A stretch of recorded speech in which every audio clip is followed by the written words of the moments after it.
Hello, Internet. I'm Insane Lane, and welcome to Bad Erotica Book Club. Hello, everyone and your pets. I hope everyone's having a good week. I hope you're staying out of the heat, because it has been a hot one. It is mid-August. Where I am, that is the hottest part of the entire year. So, hopefully it cools down soon, though probably won't for at least another week. And you know it's hot when makeup starts melting. And I had a lipstick melt on me. It was on my desk, where there's a fan behind me, and it melted. This is not okay. I've soaked down the puppy a couple times because he asked me to. Now that he's figured out that I'm not going to drown him and he feels better after I soak him down, he's started being like, he's got a look now that's like, I'm really hot. Can you do that thing? Of course, the kitty just finds an acceptable spot on the floor to lay on, usually whatever's most in the way. He has actually managed to find a spot where he blocks 2 doorways at once. So he seems very proud of himself for this. As usual, I am trying to recall what happened last week and failing. But, wow, the book really smells like burnt. Again, they've changed the paper stock on all of these. This one actually burns, not like the flash paper did, but it burns and it chars and splits like thin wood. Which usually I'm not used to seeing paper like split like that, like a crack, like when a log cracks. You know, and it chars very weirdly, so I'm not used to that. I'm trying to remember what happened last week, and she said yes. He continued to be an asshole. His family wanted a prenup. He said no, emphatically. Oh, his dad was the ultimate douchebag, which really, that was so out of left field for his dad to suddenly do a ton of victim blaming and a large amount of missing the point. Also, I find it odd that his parents only ever find out that he and Elena were having sex. That's all they ever find out. They don't find out the nature of it or any of the BDSM stuff. Probably because E.L. James had no idea how to write that or what to do with it.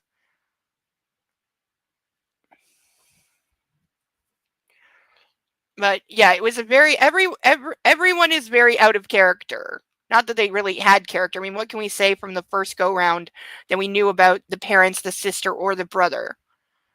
Like, the brother is banging the roommate. The sister is young and is supposed to come off as like just full of life and joy, but really she's just an annoying twit.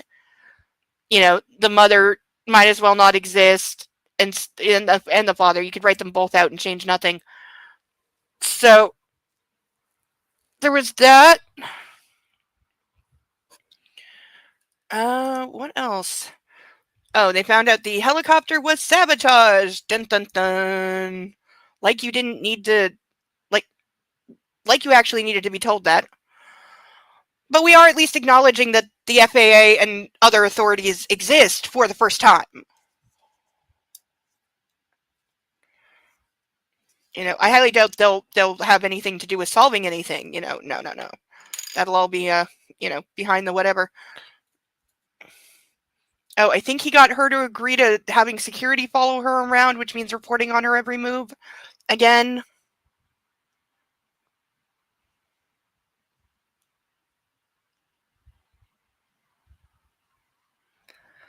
But other than that, I don't think really anything happened.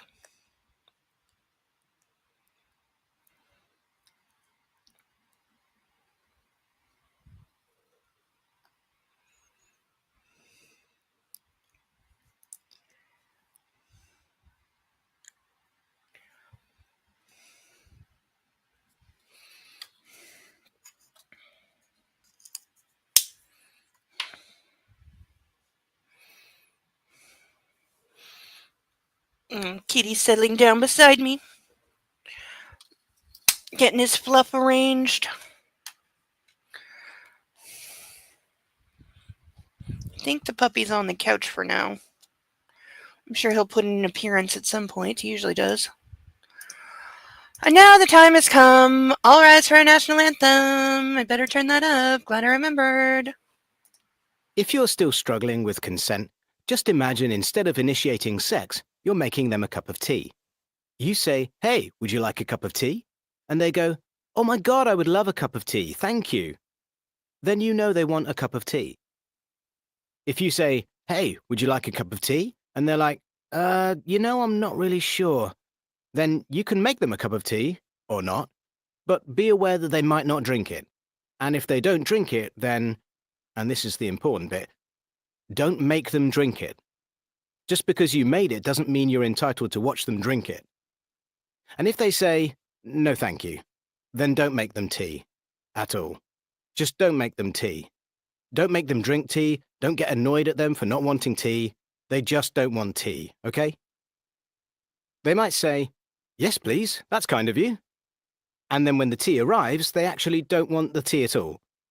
Sure, that's kind of annoying as you've gone to all the effort of making the tea, but they remain under no obligation to drink the tea. They did want tea, now they don't.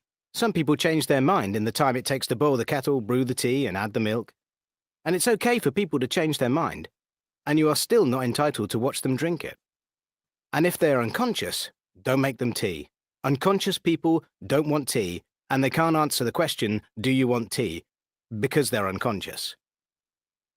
Okay, maybe they were conscious when you asked them if they wanted tea, and they said yes, but in the time it took you to boil the kettle or brew the tea and add the milk, they are now unconscious.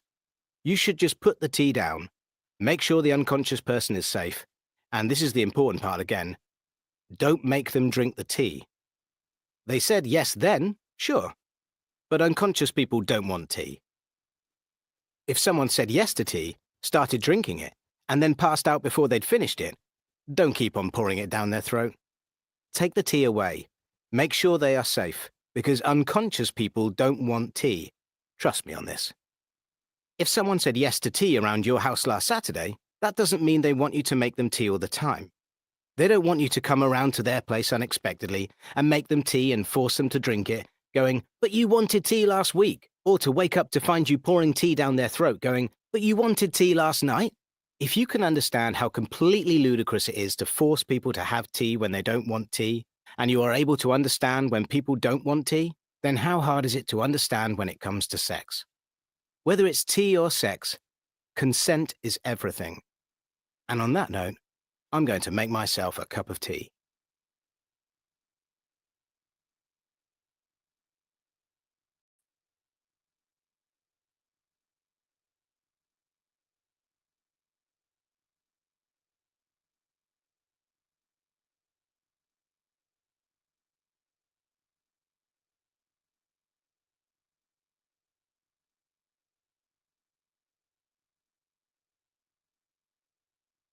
And I forgot to unmute myself. Thank you. I was pointing out we have our new duck stage, which took me all day to paint, so be nice. As promised, it is in Pride colors. I'm going to do trans flags on the side, but there wouldn't have been time for it to dry, so I had to stop. But it's coming along. It's coming along. It's a lot more work than I thought, but it's coming along. So now, of course, we shall introduce our ducks, which is we have Charlotte, Ralph, Steve, Paddington, Caspian, Inspector Clouseau, Dumbo, Sally, Bill, Xavier, Eloise, Pongo, Mitch, Sansu, Bob with two B's, Sasha, Bartholomew, Alex, Chuckles, Melman, Naruto, Jeremy DeWitt, Cinemark, Alan Tudyk, Jeeves, Playboy, Gilles and Jethro. Those are our current ducks. We do have more ducks available. We have currently these ducks available. These are the random ducks that are $10. The link should be at the top for the PayPal. To sponsor a duck, which I will draw at random, and you get to name it, and it will get added to our stage as $10. We also have, as you can see, our painted ducks, our ducks that have been repainted. We have 5 of them. Those are $20 because I had to do a lot of work on those. So those are at a sponsorship rate of $20. And if you want to get a little kinky and put me in these handcuffs, that is $25 for half of the time of the evening, $50 for the whole night.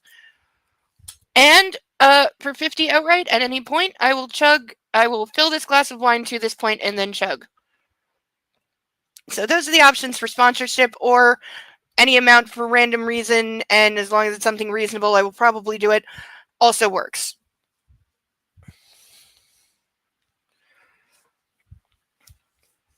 Those are our usual things. And how we grow our duck crew. Oh, it feels weird that we're 4 chapters into this already. Like, it's huge, but it's also a fairly quick read. Though, dear God, can E.L. James please learn paragraph spacing? Because the entire book is basically one long paragraph. There's very little, like, stopping. Hey, Deacon! That's alright, we'll save you a spot.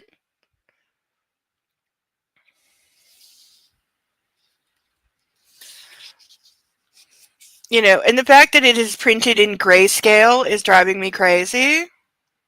I actually meant to put another light on my desk to make it better, and I forgot. So next week, I will have an extra light just for this book because it is a little dark over here in the winter. But yeah, this being in grayscale and them especially making the emails like micro print. Ugh. When did my eyes turn 40?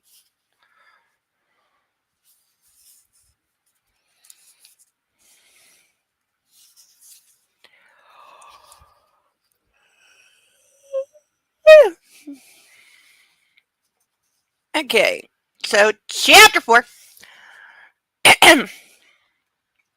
Thursday, June 23rd, 2011. I want to go stardate. But I never learned how those work. Somebody did actually work out the math. And in the original series, they don't all line up because they didn't keep track of them. But they did in Next Gen, and throughout the rest of them, they check those dates. So yeah, there is an actual formula to star dates. It does work.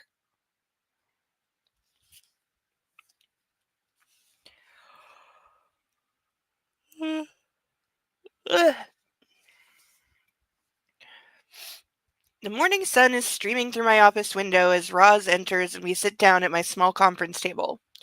How are you feeling? I ask. Good. Thanks, Christian. I think I've fully recovered from last week's crash landing helicopter escapade. That would be a hell of a magic trick. Your feet? She laughs. Yes, blisters are under control. You? Yes, thanks. I think so. Though knowing it's sabotage is a bitch. Who would do such a thing? There's always one person that asks that. Yeah, there are conflicts. Like, I think Voyager has a couple of notably huge like overlaps where like 2 episodes basically would have taken place at the same time, even though they're like 2 years apart in the series order. I think they screwed that up a couple of times. They did a lot of time travel in that show. More than they should have, because it was one of the only things working. You know, what they should have done is jettison half the crew and bring in actors that people liked or who could act. Like, I've always been like, if there's 2 characters I can get rid of on Voyager, well, if there's 3, one, I would have gotten rid of Neelix way earlier. I actually didn't know that he actually sticks around until pretty much the end of the series. He leaves like 3 episodes before the end, I think. Somewhere in there. I always thought that he had left much earlier, but that's from seeing Voyager hugely out of order for a long time. So when I finally watched it in order and figured out like how late in the series a lot of things happened, like I also thought 7 of 9 joined the crew way earlier. But yeah, that whole thing. I would have gotten rid of Neelix super early. I would have killed off Harry Kim probably at the end of season 1 to have some impact. And I don't know. I would have had Chakotay like find that planet where they found actual Native Americans who'd been like transported through space by aliens and had him stay there.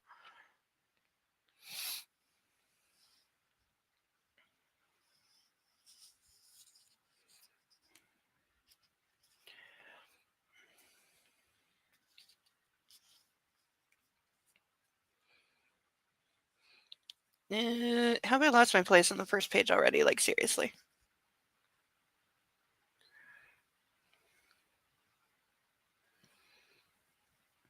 I have no idea. That's a good line. Have you considered a disgruntled employee? Welch's team is scrutinizing all the employee and ex-employee files to see if they can turn up any likely suspects. We've only identified Jack Hyde, the guy I fired at SIP. Okay, how is that the only person? A company his size, he would have fired somebody else in the last, month, for sure. And he just said that he took over some other company and fired somebody who was unhappy about it. So we know there's at least one other person who's been fired and was pissed off. But apparently they no longer exist.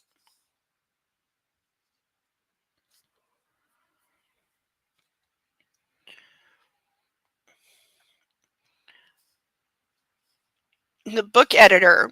Raza's disbelief is obvious from her high-pitched exclamation. Her shocked expression almost makes me laugh. Yes, seems unlikely. It does. Welch is trying to track him down, but it appears he's not been to his apartment since I fired him. He's following up on that. Okay, that is sus. If somebody has been missing from their own place for several days or something, yeah, that's gonna be sussy. Has anybody considered getting the police involved and reporting him missing? They're saying it's been a week. You could. Woods, she offers, as if suddenly inspired. He's definitely a suspect. Again, Welch is investigating. Okay, you just said there was only one suspect, now you're admitting there's two. Get it right. Whoever it is, I hope you catch the bastard. I hope so too, sooner rather than later. What's first on your agenda this morning? Kavanaugh Media. We need to crack on this deal. Have you approved the costs? I know. I have a couple of queries, which I'll discuss with Fred. But once I've done that, our final proposal can go. If their people approve the cost per foot, we can start on the fiber optic surveys.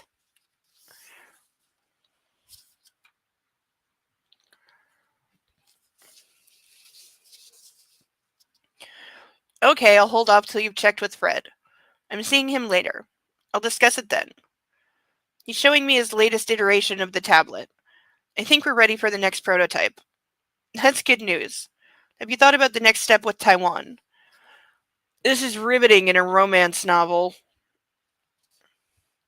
I read the reports. They're interesting. It's obvious their shipyard is thriving, but I understand why they want to expand. But what I can't get a handle on is why they're looking to the U.S. for investment. Uncle Sam is on our side, Ross asserts. True, I'm sure there will be tax advantages, but it's a big step to move some of our construction efforts out of Seattle. I need to know they're solid, and that it works for GEH. Christian, it'll be cheaper in the long run, you know this. Undoubtedly, and with the price of steel climbing as it is right now. Oh! We unintentionally predicted the future. There has been nothing on the news this week except bitching about the tariffs and the cost of steel here because I live in the place where all the steel that makes US cars, it comes from here. And yeah, they're not happy right now. The government just had to bail them out to the tune of $1 billion. I'm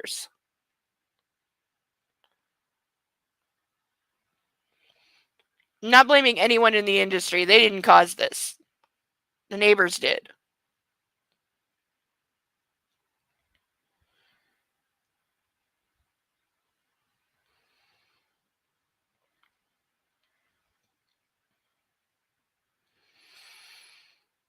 It might be the only way to keep the GEH shipyard open long term and retain jobs here. I think we should do a full impact assessment on what it will mean for our shipyard and the workforce. Yes, I respond. That's a smart idea. Okay, I'll talk to Marco and get his team on it. But I don't think we can stall for too long. They'll go elsewhere. I get it. What's next? Nice. Music is good.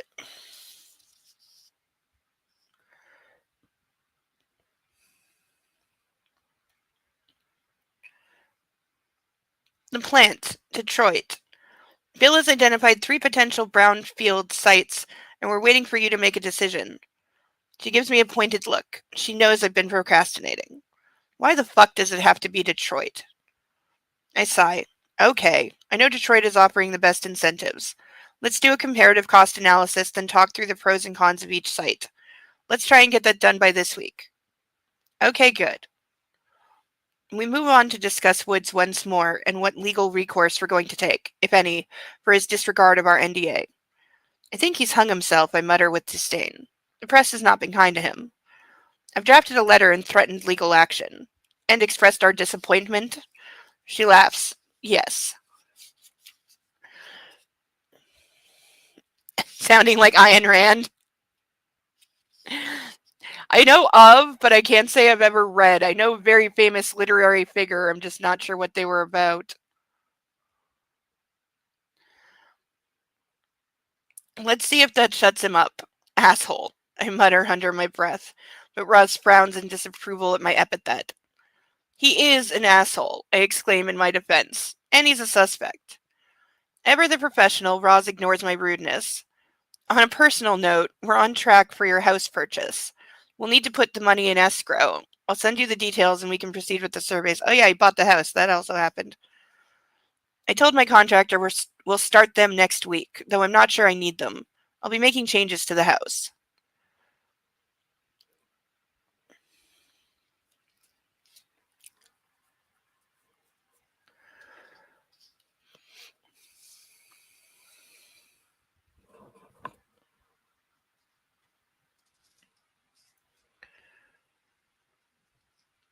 Good facts.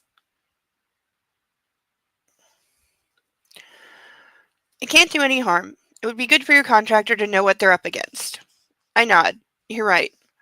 Her brows knit together once more. You know, I've been thinking. She pauses. What? Given the threat to your life, have you thought about installing a panic room in your apartment? I'm taken aback. No, it never occurred to me. I live in a penthouse. But you're right. Maybe I should now. Her smile is grim. My work here is done. That is not... Installing a panic room is not an easy thing to do. They're not generally big, but they are complicated and they are heavy, is the main thing. They are heavy AF. So you might not be allowed to install one in the penthouse depending on what the floors are like, because again, you're talking like 4-inch thick steel. It's designed to stop bullets, and that's on the floor, the ceiling, and all 4 walls. And it's going to have a door that's about 1.5 feet thick. So it's not a simple matter. They also suck a lot of power. And usually require, well, actually, they do require an independent power source that can't be reached. So, yeah, not a simple matter.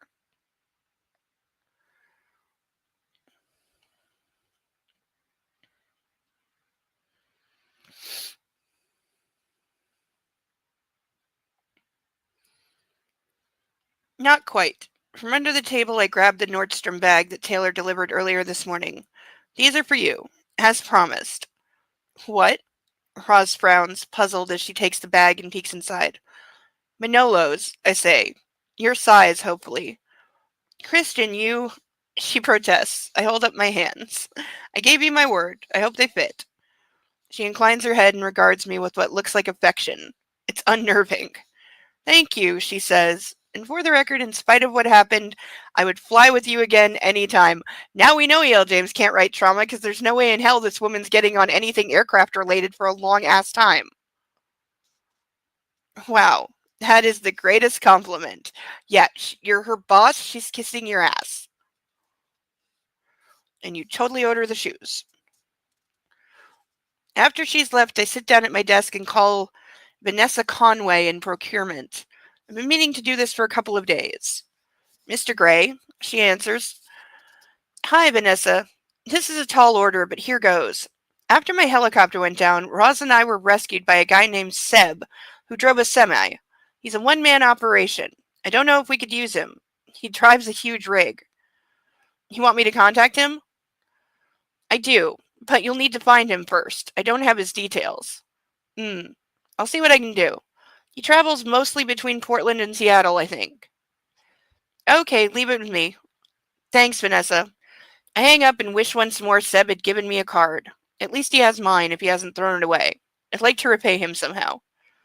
I turn my computer to check my emails. There's one from Anna. Of course there is. Of course there is, because they cannot go an entire fucking day without emailing each other 57 times while at work. Yeah, I know, right? That doesn't make any sense. Like, and he doesn't need to, they don't need to have an escrow account because he can just pay cash outright. He can make a wire transfer and pay for the whole thing in one go. So why would you need to go through any of that? And buyers are usually very amenable to a cash sale, which he can offer. Yeah, this book is lazy as fuck. See, this is why I'm doing so much research on my fanfic. This week I actually talked, because I am writing a scene where the police are talking to my leading character as a suspect, and I don't know anything about that. So I reached out to former cops, and one of them actually had some time for me. So I spent 90 minutes on a voice chat, annoying him with every question I could possibly think of for my twisted little scenario, and asking him, well, what if your suspect does this? What do you do? Are you allowed to do this? What about this? What if this happened? What if this happened, but you don't know it? What if this happened, but you can't prove it? Like, there were a lot of questions. I learned many things. Also, that the police in America can do things that you so could not do here. Like, one of the suggestions I got was that sometimes, like, just to rile somebody up, because once people are upset, they'll sometimes let things slip. They're not as careful with their words if they're upset or they're mad. And so one of the suggestions, because the character being interviewed is into art and opera and fancy food and has never had a wife or a steady girlfriend, so the suggestion was, I might go for trying to emasculate this guy a little bit. Hi, Sarah Bellum. I'm so glad you're here. Deacon, I would love any help. But he's like, yeah, I might try to emasculate this guy a little bit. Maybe make some hints about what kind of company he'd really like. And I'm like, you'd so be fired for doing that here. You'd be so fired for it, not necessarily the emasculating thing. You'd be a jerk for that. But if you question somebody's sexuality while you're, like, asking them questions as a suspect, God, are you fired? But apparently in America, perfectly fine. Yes, they can lie, which I always have to remember that. And it's not, the weird thing is, not that police in Canada can't lie. They can. I don't like it. And they shouldn't. I do not think police should be allowed. I think there are circumstances where, yes, I would allow police to lie. Certainly anyone undercover, of course they can lie. Duh. But normal cops just doing normal cop things, 9.5 times out of 10, no, I don't think that there is a reason that they should be allowed to lie. There certain exceptions should be carved out, yes. Like, very small ones. But for the majority, no, police should not be allowed to lie. And then, they get trained in deception and lying, and then people wonder why there's such a problem with cops lying on the stand. It's because you tell them that is their job. That is why. That is why a cop will raise his hand and put his hand on the Bible and absolutely lie his fucking ass off on the stand, because you have trained them to do that. You have trained them that is how the job gets done, and all that matters is results. The truth doesn't matter. You making the case, getting the point, whatever, that's what matters.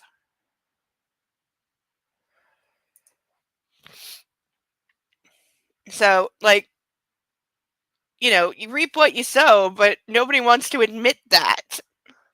Like, that's one of my biggest problem with like all police, but especially American police. It's the training.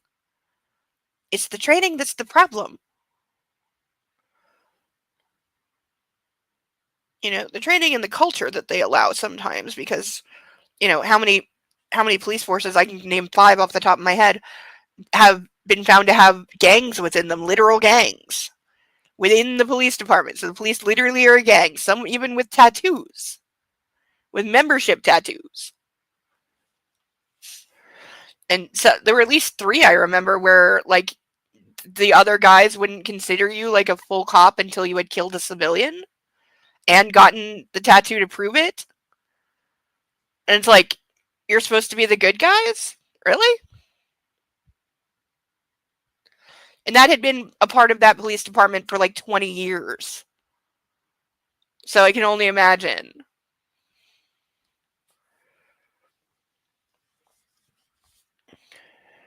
Oh, yeah. And I'm not saying Canada doesn't have some of these problems. We definitely do. Like, the RCMP is a cesspool. I was in California. It might have been. It might have been. I know there was one in New York, one or two in New York, but yeah, California sounds right. But yeah, there is a lot.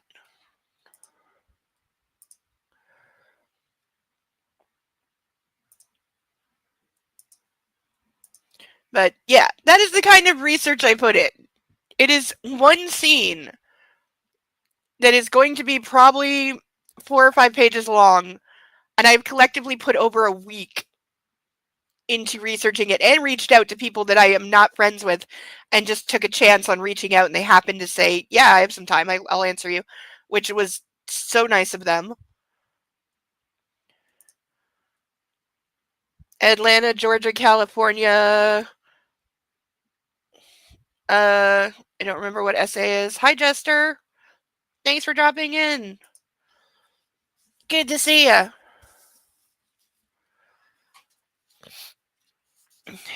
Yeah, what state is SA? Is it South something?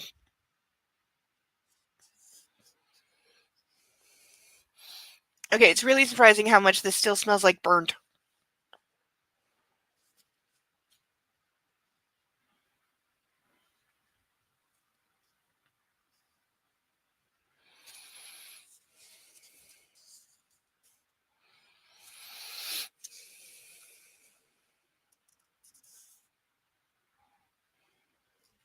You're really not going to tell me what state it is? It's going to bug me.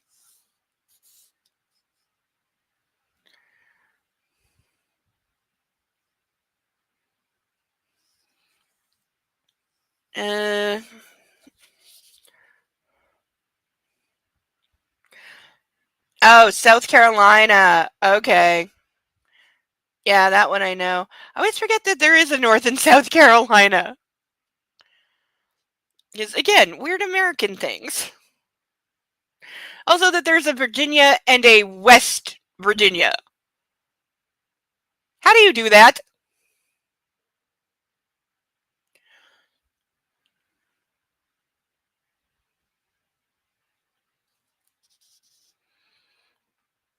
Email time.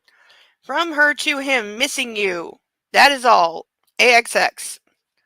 So, really. And there's 2 Dakotas, yes. There is a North and South Dakota, because why not? I mean, I can say if you go backing up in time, we had an Upper and Lower Canada at one point, but we weren't really a country at the time. Because one was French and one was English.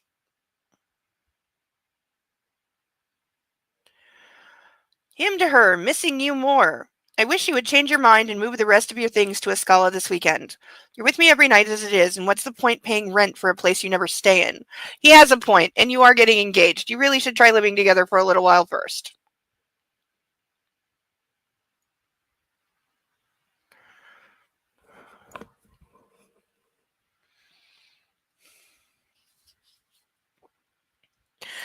Yes.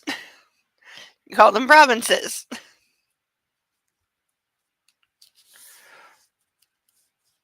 There's 10 of them in 3 territories.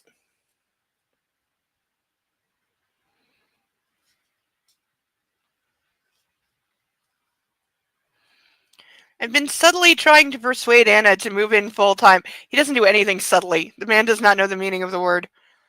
But as of yet, she refuses. Why is she hesitating over this? Since she's arrived in Seattle, she's hardly lived in her own apartment. She's agreed to marry me, but not to this.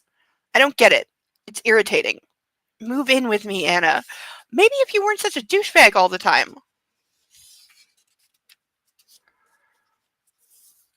Her to him, stay with me. Nice try, Gray. I would have some wonderful memories of you in my apartment. I told you I want more. Always want more. Stay with me there. Oh, Anna, Anna, Anna, you always want more. And if I would, I would if we would be safe. Like, one place is not less safe than the other. Arguably, her apartment is the more safe since he was clearly the target. Him to her, your safety means more to me right now than making memories. I can keep you safe in my ivory tower. Please reconsider.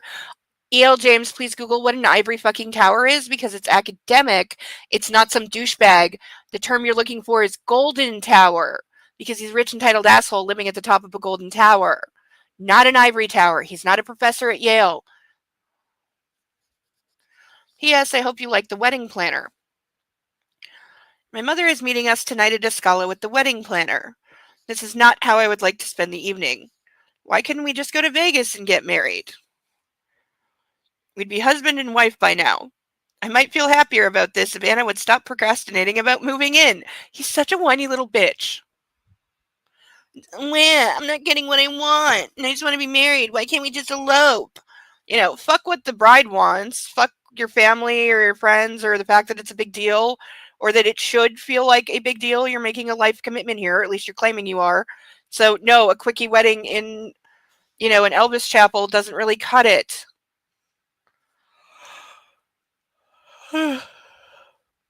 Why is she reluctant?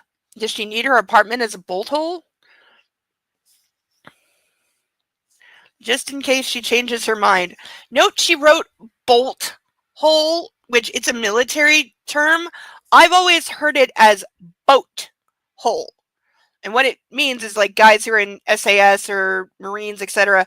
If they're ever like in trouble and the government's not going to cover their ass and they need to be gone, seriously gone, as in start a new life with a new name, I've got a passport and a box full of cash under the bed, disappeared, kind of gone.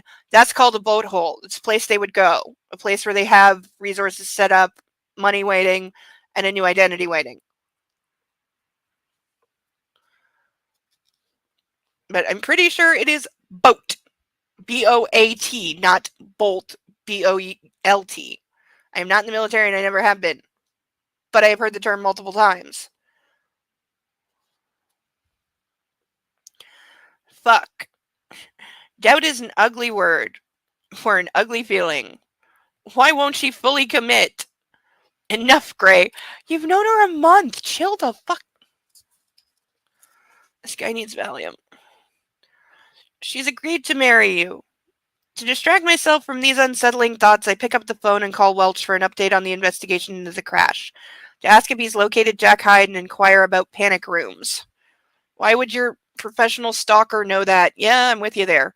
This is the last book of hers that exists that we are reading, because it's currently the last one that exists that we have not read. Now, I still maintain that in the next year or two, probably closer to 2, a third book in the Mr. series will come out, and we will read it when it does. But we will be changing authors after this. I already know what we're reading, assuming I can get it, but it shouldn't be a problem.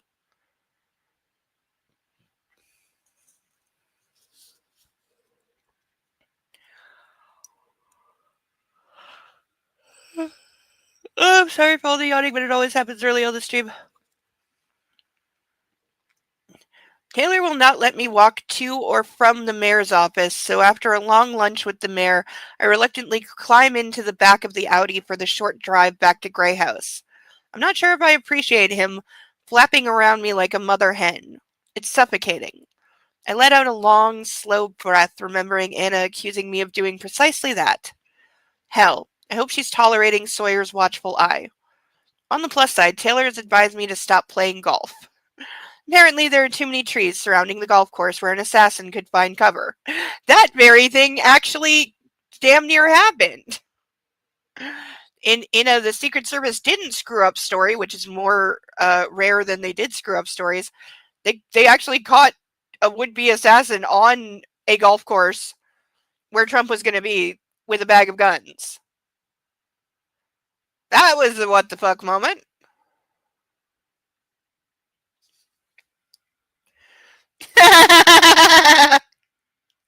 Thank you, persnickety. You are correct. And hello. Pet the good girl for me. Rub the belly. I agree. They should have.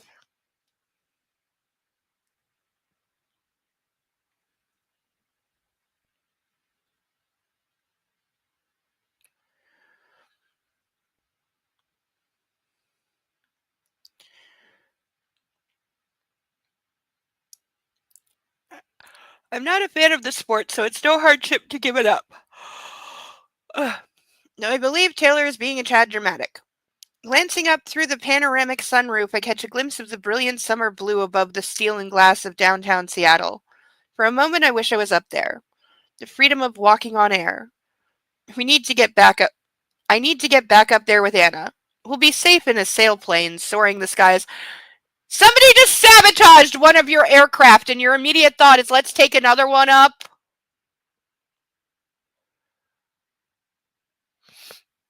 And no longer under the ever present vigilance of our security. Okay, it's been like one day, and they had security for like a week before this due to Layla, and he never minded. But it wasn't affecting him back then. It was only restricting her. Now that it's restricting him, now all of a sudden it's intolerable. The idea is extremely appealing. Only thing is, if I want to take Anna, I need a new sailplane, a model made for two. I rub my hands with glee as this presents my kind of shopping opportunity. I fish my phone out of my pocket and start scouring the Alexander Schleitzer, last name I can't say. Schleicher. The Alexander That Last Name website for their latest aircraft design. I have no doubt that's a real place. Thank you so much, Christian. Anna, it's been wonderful to meet you. And we're going to have a most magical wedding. Oh, God, wedding planners are the worst. Thank you, Alondra, Grace Coos. I love your ideas. My mother claps her hands in an uncharacteristic enthusiasm while I make the supreme effort to keep my smile fixed and not roll my eyes. I'm on my best behavior. Miss Gutierrez's ideas are great, and I just want them done and quickly so we can get married. I'll see you out, Anna says and leads her to the foyer.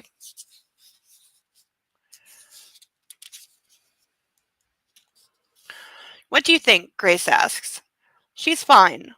Oh, Christian. Mom sounds irritated. She's much more than fine. I'm imagining his mother is Emily Gilmore right now. Okay, she's God's gift to wedding planning. My sarcasm bleeds into my words. Grace's lips thin, and I think she's about to scold me, but Anna re-enters the room. What did you think? Anna asks me, her gaze searching my face for answers. I thought she was fine. Did you like her? That's the most important question. Of course, I thought she was full of imaginative ideas. Dr. Gray. Anna, please call me Grace. Grace, Anna says with an embarrassed smile. So we need to do a save the date note to all our guests. Why am I randomly having hiccups now? Why does this happen? Anna blinks rapidly, suddenly looking shell-shocked. We don't even have a guest list, she whispers. That's easily done, I reassure her. Apart from family, I think I have two guests, Roz and Dr. Flynn and their respective partners. Maybe Bastille and Mac? There's one more thing, Grace says. What? I know you don't want a Catholic ceremony, but would you consider asking Reverend Mitchell Walsh to officiate? Reverend Walsh. The name rings a bell. He's the chaplain at my hospital. He's such a dear friend. And I know you never saw eye to eye with any of the priests we know. Oh, yes, I remember him. He was always kind to me. I don't want a religious ceremony, but I'm fine with him conducting it if that's okay with Hannah. Dude, he's a Catholic priest. I don't think he's allowed to do secular.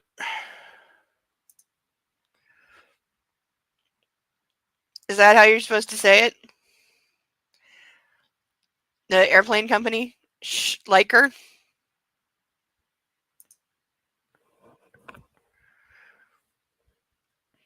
It's probably pretty close. Why do I have a bug bite on my arm? I'm just noticing this huge red mark on my arm. Uh, there's something like in my bedroom that keeps biting me. You know what I haven't done? I haven't checked the screen recently to see if there's a hole in it. Oh, I should do that because I sleep with that window open. And yeah, something keeps biting me.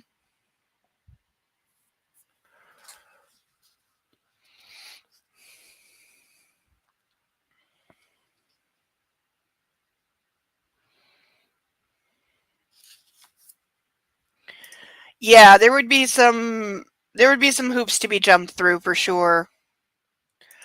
Catholic Church is very nitpicky about certain things. Weddings are a big one.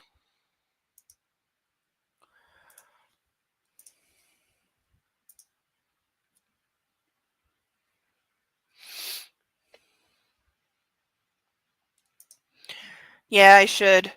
I know it's not like bed bugs or anything because I know what those look like, and I did look for those just out of paranoia. No, I think it's something else, like maybe a mosquito or a spider or something.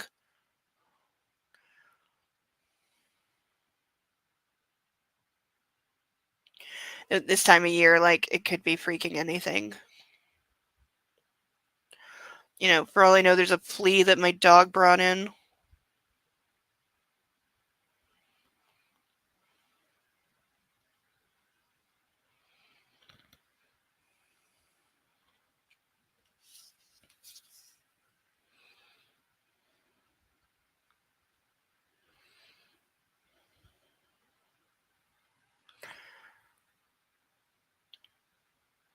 hmm Anna nods a little pale. She looks overwhelmed.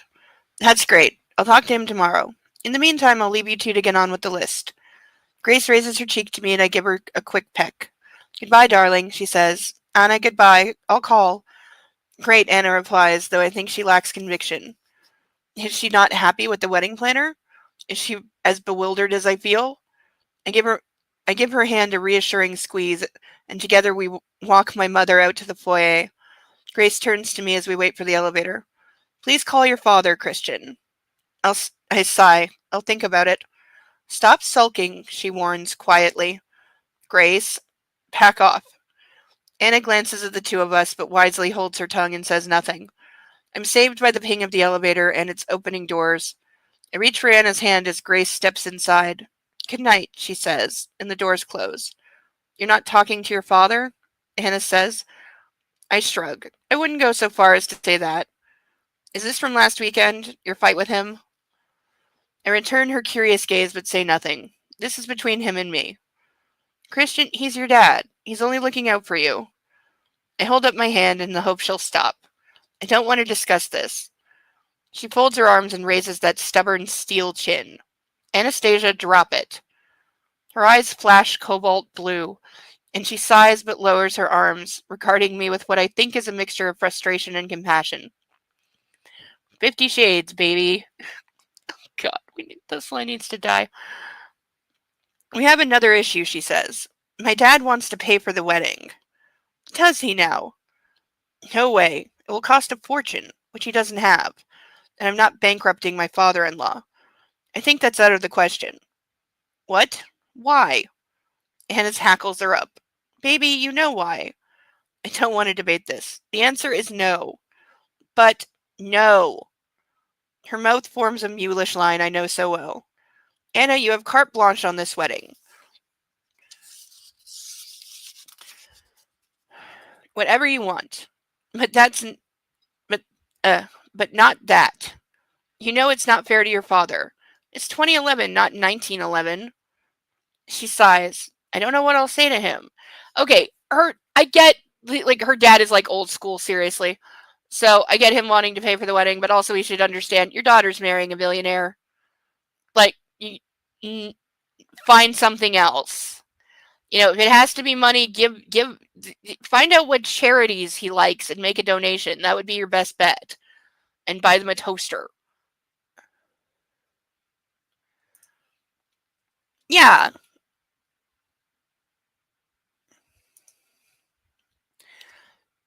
This also, yeah.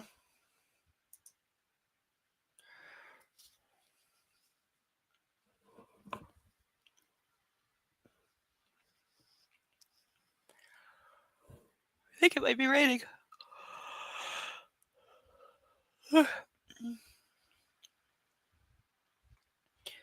Uh, Tell him my heart is set on providing everything for us. Tell him it's a deep-seated need that I have. Because that's the truth. She sighs again, resigned, I think. Now, shall we work on the guest list? I ask in a hope that starting this process will relieve her anxiety and also distract her from Ray. Sure, she acquiesces, but I know I've avoided a fight. I nuzzle her ears. Oh, now we're skipping ahead. I nuzzle her ear as she gasps for breath, fresh from her orgasm.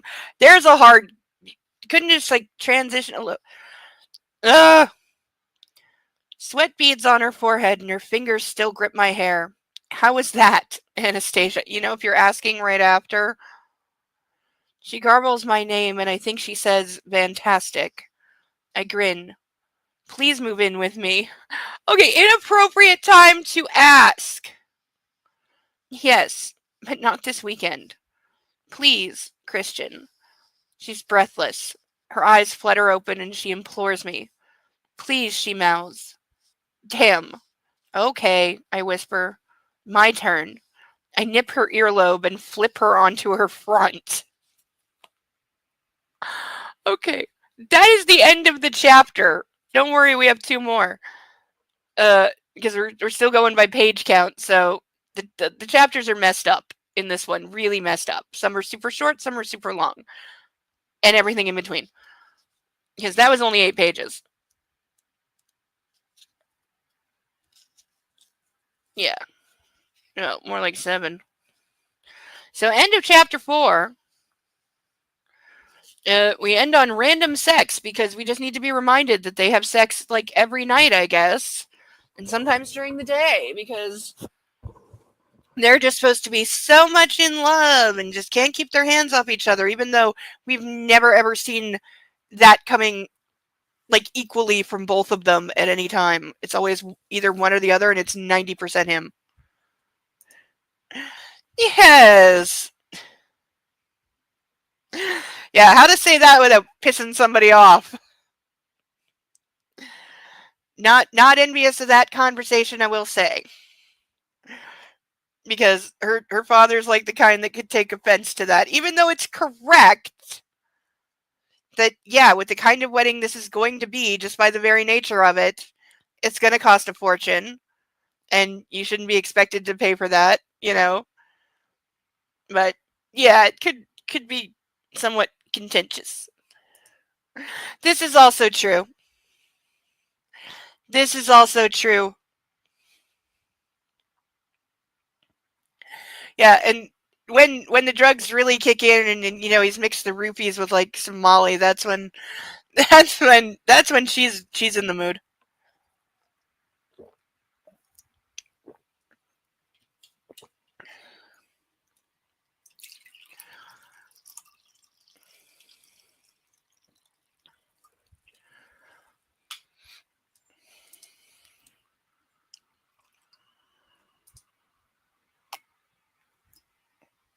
Hmm.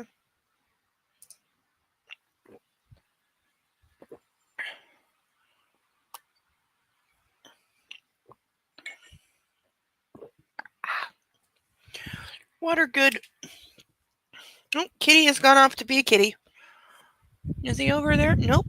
Not sure where he is.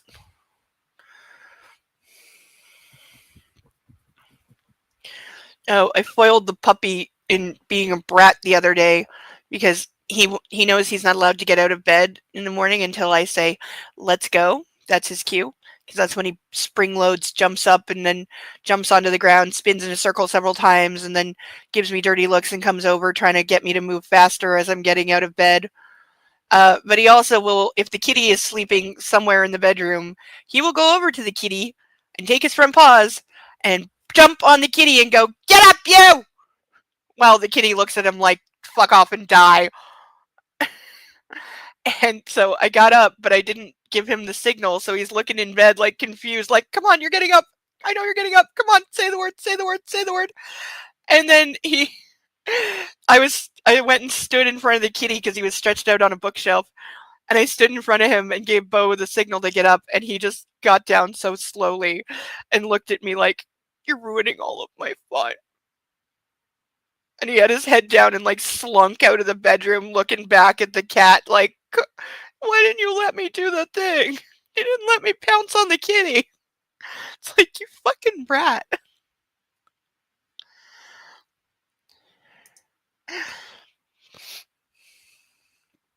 Oh yeah. Yeah. Oh, like, you got no idea. You got to go to the original series and go through his seduction and manipulation and brainwashing from the beginning. There's some excellent videos on it. Um, but yeah, no, he indoctrinates her like a cult leader. He literally brainwashes her. Like, he doesn't take no for an answer several times. And yeah, the idea that this is held out and this is like, especially within religious groups, that this is like held up as the ideal and something to be aspired to. Like, I, you know, and it all comes from the beginning because again, Twilight comes from Mormonism. That's why it is the way it is. That's why the last book is the way it is. But and even though these didn't get religious until now, this is the first time that these have mentioned religion at all. The original series of this did not mention religion ever.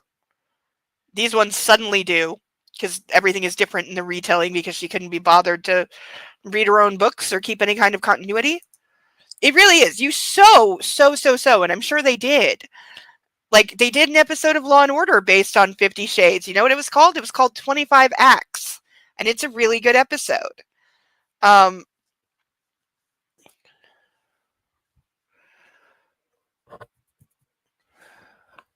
and Order SVU, that is. But yeah, it would make it. I'm sure Criminal Minds did something to the effect of it at some point. They must have. Like, they must have.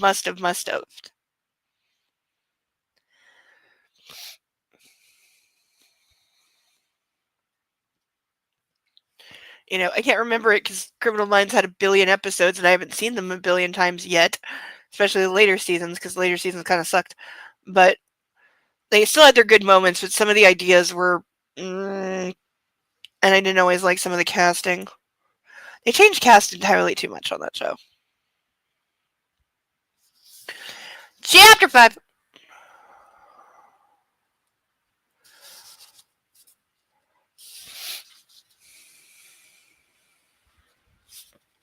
I don't think Gail James is actually religious herself.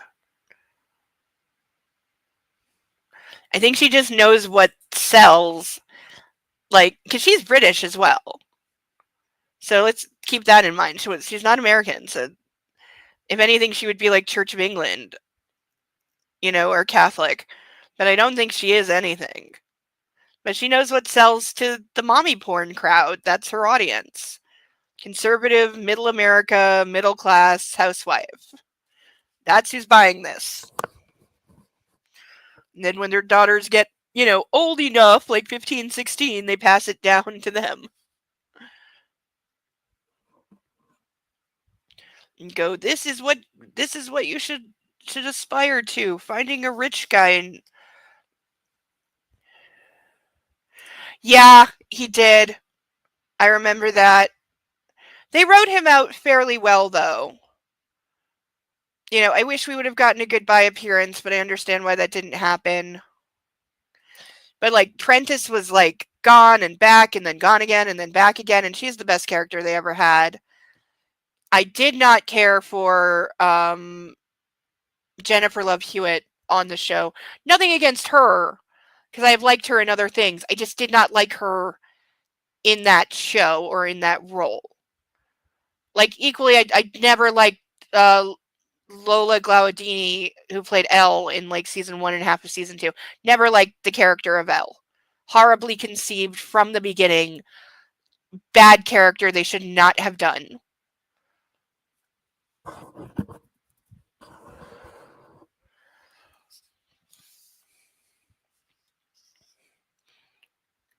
Janine Triplehorn was okay. She was decent. I wish we would have had more of her.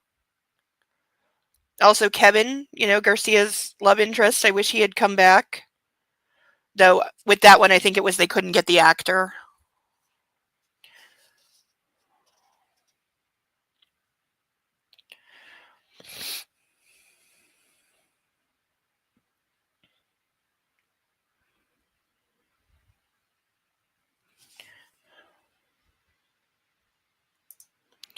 Oh, yeah. Yeah. I, yeah, it was Eliza Dushku, who's the woman that he sexually harassed. And they had signed her up for a 3-year contract. And she only wound up doing 3 episodes. She left because of him. They chose to keep him, fired her. They paid her out. They had to. They paid her out the full 3 years and paid her a settlement on top of that. And then he had to have an intimacy coordinator on set at all times, even though that show, he doesn't do like intimate scenes on that show ever. So that was just from him to basically keep him away from the women.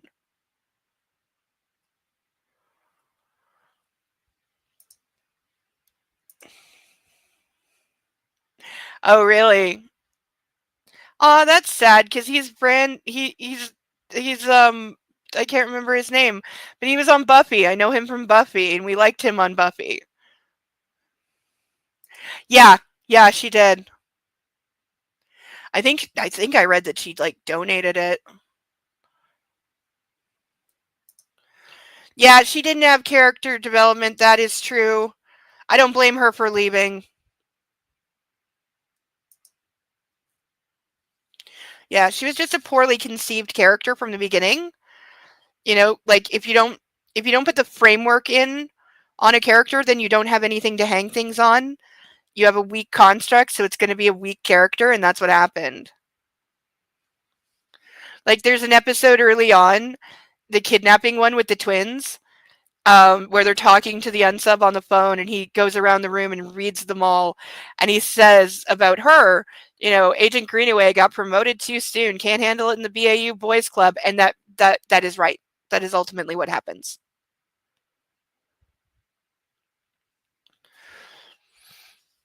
You never watched Buffy? Oh, gotta watch some Buffy. It's required, and they're rebooting slash restarting slash remaking slash whatevering that show. And Sarah Michelle Gellar's in the girl who played her sister passed away, so they're gonna have to address that.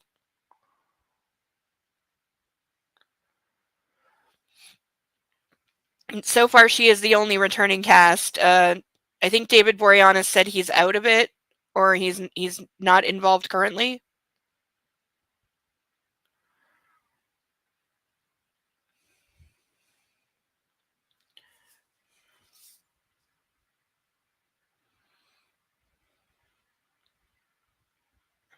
There was a cat in Buffy. I'm thinking of the TV show because I've only seen the movie like once, so I don't remember if there was a cat.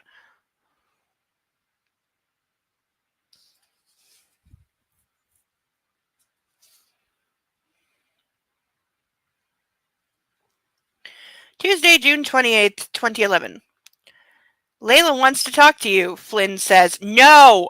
No! No! No! No! No! No! No! No! No! No! No! No!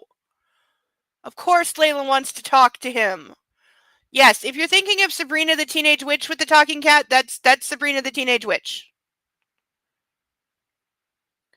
Though, to be fair, they were the two, 90s TV icon blonde women, so I don't begrudge you mixing them up. And they both have 3 names, because it's Sarah Michelle Gellar and Melissa Joan Hart is who you're thinking of if you're thinking of Sabrina. But yeah, Salem was awesome. Salem was best kitty.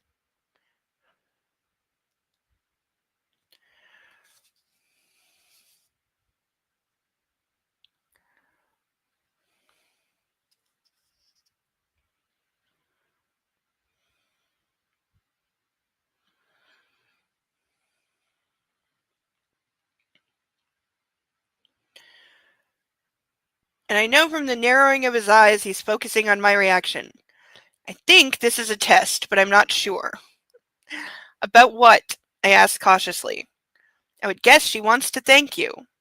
Should I? Sean leans back in his chair. Talk to her? I don't think it's a good idea. Wow! He actually got it right, except he should be saying no. She is under my care, and you talking to her is potentially devastating. So, no, you will not be permitted to see her. Like, he shouldn't even be telling him that he shouldn't be telling him anything about Layla's care, frankly. He should not be telling him anything. And the fact that he is Christian Grey's therapist and he is the subject of her obsession means that he's conflicted out. He shouldn't even be treating Layla, let alone reporting on everything to Christian Grey. And no, it doesn't matter that he's paying for everything. That doesn't give him the right to have access to her private therapy, which is what he's currently doing. And no way in fucking hell should he talk to her or be allowed to see her. She's only been in the psych ward for what, like, at best a week? Like, no way. No way in hell. Buffy's not a witch. She is a slayer. There are witches in the show, though. But yeah, if you're thinking of the show with the little blonde girl with the 2 ants and the talking cat, and Penn and Teller were on the show, that's Sabrina the Teenage Witch.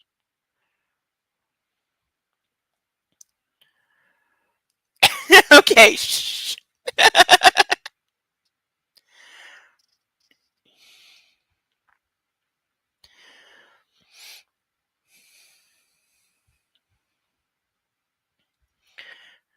Oh, here's the... Aww. Thank you for loving on the tie. I made it myself. That's why it's terrible. It's supposed to go like this with all 3 of them in a row, but the stitching broke and I keep forgetting to fix it. But it's made out of bondage ties, which are just silk ties and very poorly sewn together. Thank you.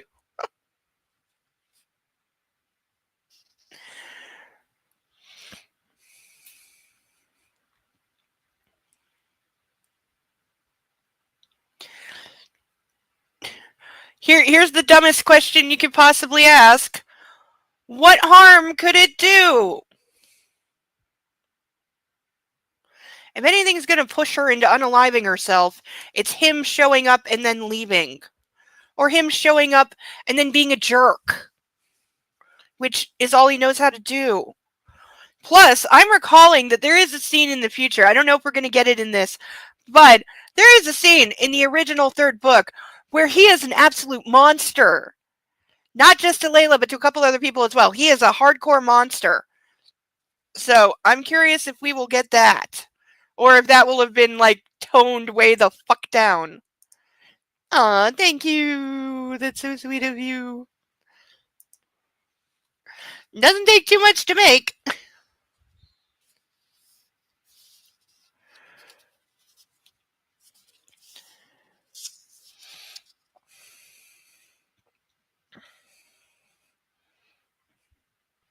Christian, she has strong feelings for you. She's displaced all that she felt for her deceased lover into you. She thinks she's in love with you. Okay, you are just narrating all the reasons he needs to stay far, far away from her. I know, right? Like, that would have been the simplest solution. Just bury her with the others. Problem solved.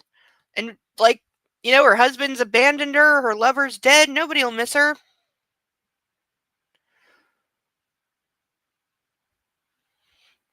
My scalp tingles and anxiety grips my heart.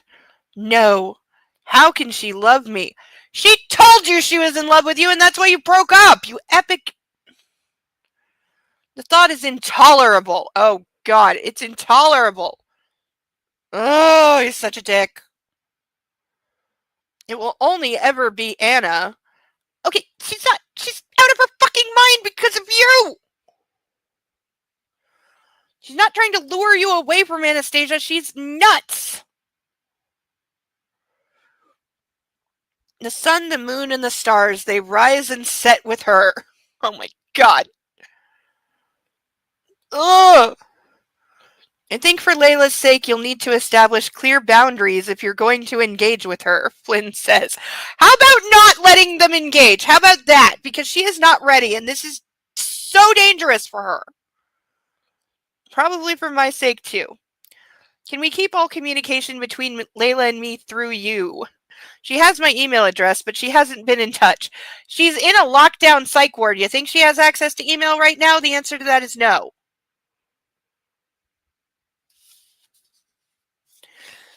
Aww. Thank you, Deacon. You're very sweet.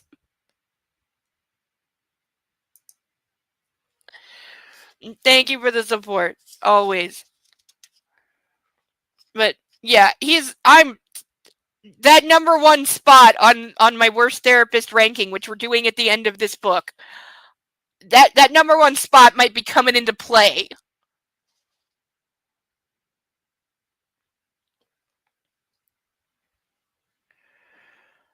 Dear God. I suspect that's because she's afraid you won't answer. She's right. I'll never forgive her for holding Anna at gunpoint. If it's any consolation, she's full of remorse. Yeah, again, this is a person who's going to be spiraling so hard right now. I blow out a breath in exasperation. I'm not interested in her remorse. I want her healed and gone. That's not how anything works. You broke it. Shut up. But doing well, I ask. Yes, very much so. The art therapy is working wonders. I think she wants to return to her hometown and pursue a fine arts program. Okay, again, she's been in the psych ward for a week. There's no way she's making this kind of progress. She'd still be doped into oblivion and not know what day of the week it is right now. Has she found a school? She has. If she stays away from Anna, from me for that matter, I'll fund her studies. See, this is the problem. This is the problem. He is the subject of her obsession and delusions, and yet he is remaining involved in her life. He is taking care of her. Now he's going to pay for her education. As long as he is involved and doing these caring, taking care of gestures, it's going to feed her delusions and her obsession. Because, oh, he must secretly love me because he's paying for my fine arts degree, or he paid for art supplies, or whatever. Yes, Deacon is right. He is enabling a lot. And this is somebody who is already, like, over the line. They're in a psych ward, for Christ's sake.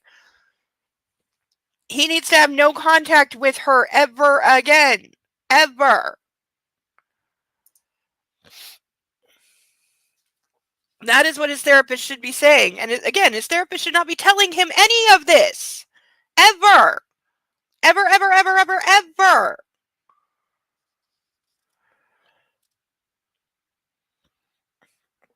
That's very generous of you. Flynn frowns, and I suspect he might be about to object. I can afford to be generous. I'm just glad she's recovering, I add quickly. She'll be discharged this week. She's going back to her folks. Really? Really? 1 week. And she's being discharged. She fired a gun. She stalked 2 people for weeks. Committed break and enter repeatedly. Broke into his safe. Broke into Anastasia's apartment and fired a gun at her. Was living on the streets for months. Lost her husband and then lost the lover that she left the husband for to a violent car crash. She lost her own sense of identity because she's too submissive. She's too broken down and is nobody without somebody telling her who to be. You don't get over that shit in a week. And also, how are they avoiding her facing any criminal charges? Like, I know, yeah, Christian and Anna can say we don't want to press charges, but it's not fully up to them.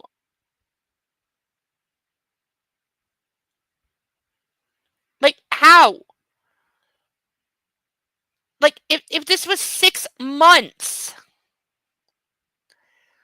If this is 6 months later, I could maybe see her getting out. But a week? Are you fucking kidding me? And she's going to move across the country and go back to her parents because that's the solution. Go back to mommy and daddy, who she clearly ran away from a long time ago and lived a very alternative lifestyle.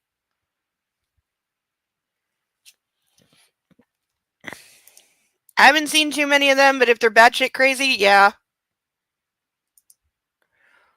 What if this is his therapy? I need more on that. Getting him to let go. Like of Layla? I mean, I can see the point of it, yeah. Like he, she's a toy that he threw away a long time ago. He broke it and then he threw it away. And now it's come back around. So getting him to pass on the toy could be, yeah. I totally agree. Fuck him all the fucking way. It sounds like someone who's trying to fake being cured to get out and then go after their obsession. Yes, it does. Yes, it does. Yeah, if anybody's making that kind of progress in a week coming from where she was and what she did, yeah, I'm saying she's gaslighting. You have a point, Sarah. Like, yes, he does need to learn that.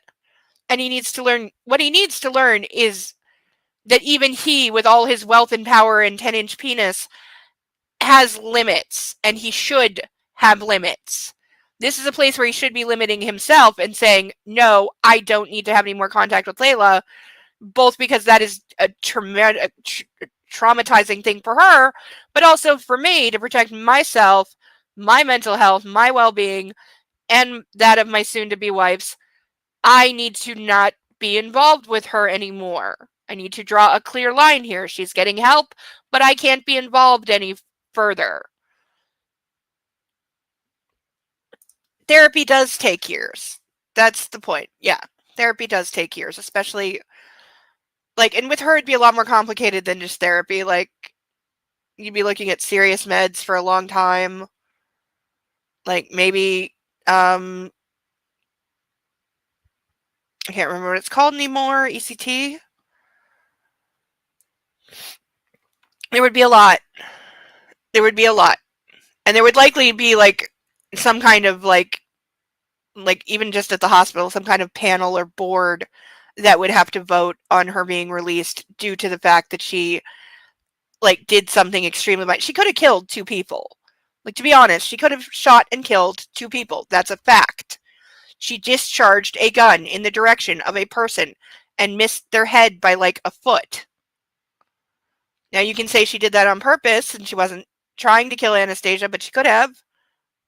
She fired a gun inside an apartment building. You're not getting out easy after stuff like that. Yeah, no, she did. Yeah, she stalked Christian and Anastasia for weeks, showed up at Anastasia's work once, broke into his penthouse apartment multiple times to watch him sleep and watch them sleep together, and break into his safe and put his X-rated pictures of former subs where Anastasia would find them. Then she went to Anastasia's apartment and held her hostage at gunpoint and fired a gun that missed her head by about a foot.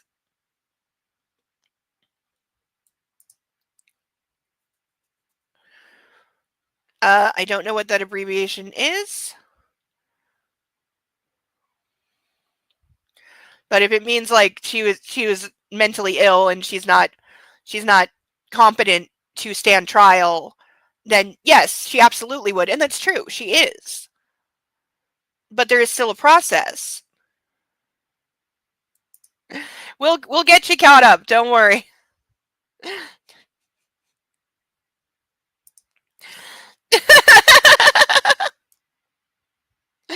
Yes, because men that really have it don't need to brag about it constantly like he does. I mean, I'm willing to bet it's this big, and we already know he's a minute man, Now guilty by reason of insanity. Yeah, true, totally true, and appropriate. If she's been released, she can be brought up on charges. That's true as well. And since he used to sleep with her, it could be. They weren't in a relationship at the time, though. They'd been broken up for, I think he said, like a year or more. So I'm not sure. I know, I do that too, and you can't apply logic to these books because logic is elsewhere. We had a truck driver with no radio and no cell phone in 2011. That was the biggest. That was the biggest, I wrote myself into a corner, so I'm just going to go with it. Which is what I'm trying not to do, by the way. That's with my police interrogation scene. That's exactly what I'm trying not to do. I have not written myself into a corner, but I am desperately trying to not have the police just be stupid. Like, in every movie, book, whatever, that where the hero's going to win kind of thing, or that the bad guy's going to get away with it kind of thing, the cops are always ravingly stupid. That is what I'm trying to avoid. I want them to feel like a threat to the hero of my tale. They have to seem real. That's why I wanted to ask a real cop what kind of questions you really reasonably would ask. Yeah, Deacon, I will fill you in on the setup for the scene. This is also true. He can definitely lie to her. He can lie to her about anything with sex because she was a complete virgin, naive, had never even seen a man naked, had never kissed. She had never even kissed anyone prior to their meeting. So yeah, he can lie to her all day.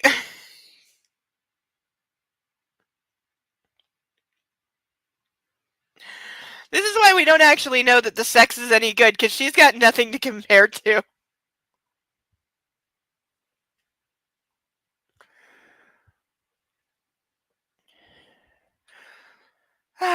Nastrobe.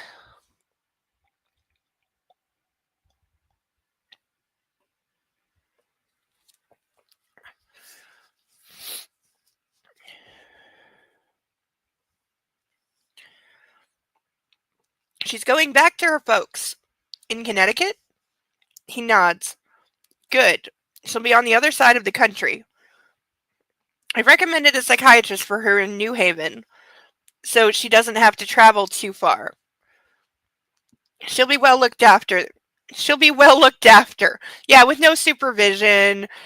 She can easily just run away again. She's not on probation or anything, so, she can just take off again whenever she wants. He pauses, then changes the subject. Have the nightmares ceased? For now. And Elena? I've avoided all contact, but I signed the contracts yesterday. It's done. The Esclava group is now hers. The name Elena chose for her salons in the group has always made me smile. Even now. How does that make you feel? I haven't really thought about it. My mind is cluttered with other concerns. I'm just relieved it's over. Flynn eyes me for a moment, and I think he's going to continue this line of inquiry. But he shifts. And how are you feeling in general? I pause to consider his question. The truth is, apart from the sabotage of my beloved Charlie Tango, is that someone wants me dead. I feel good. Someone wants me dead. I feel good. Was she even conscious when she was writing this? I'm anxious, of course, and I'm pissed Anna won't move into a Scala yet, but I understand she wants another night with me in her apartment, and that could happen this weekend. The panic rooms are going into the penthouse, and we need to be out of there. It's a hotel, the Grace, or Anna's. Wow, you can just I'm sure you can just pick up, you have enough money, I'm sure you can just pick up the phone and, order up a panic room, but I don't think they're going to be ready to start installing it tomorrow. And he said panic rooms, multiple. Which, again, he doesn't own the building. And you would need to make significant changes to the building to install a panic room. So you're not doing that overnight. You need to get permissions, you need permits. It's not easy. And it's not a question of just saying, well, just get it done, I'll pay whatever it takes. There's things your money can't rush. I'm good. I can see that. I'm surprised. Flynn looks thoughtful. Why? What is it? I ask. It's good to see you externalizing your anxiety rather than turning it in on yourself. That's all he's ever done. That's why he uses women as stress balls and just beats them till they break and then he gets off on it. I frown. I think the threat to my life is external. He nods. Yes, it is, but it distracts you from giving yourself a hard time. I've not thought of it that way. Have you spoken to your father? No. Flynn remains impassive, his lips tightening slightly. Excuse me. I sigh. I'll get around to it. He glances up at the clock. Time's up. End of chapter! That whole chapter was 2 pages. 1, 2.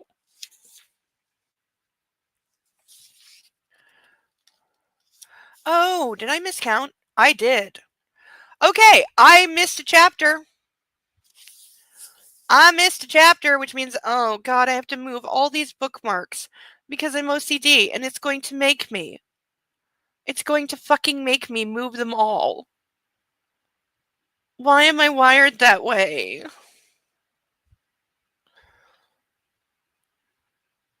This is not okay. Because this should be chapter 6, meaning 6 should be 7, meaning we're reading 4, 5, 6, and 7 tonight. Because I went off the page count. I didn't actually flip through. And...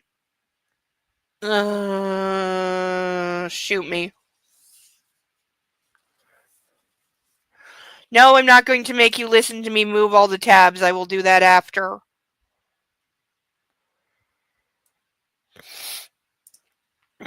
I know, his beloved Charlie... yes, he has spoken more affectionately about the helicopter than he has his soon-to-be wife. That is a fact.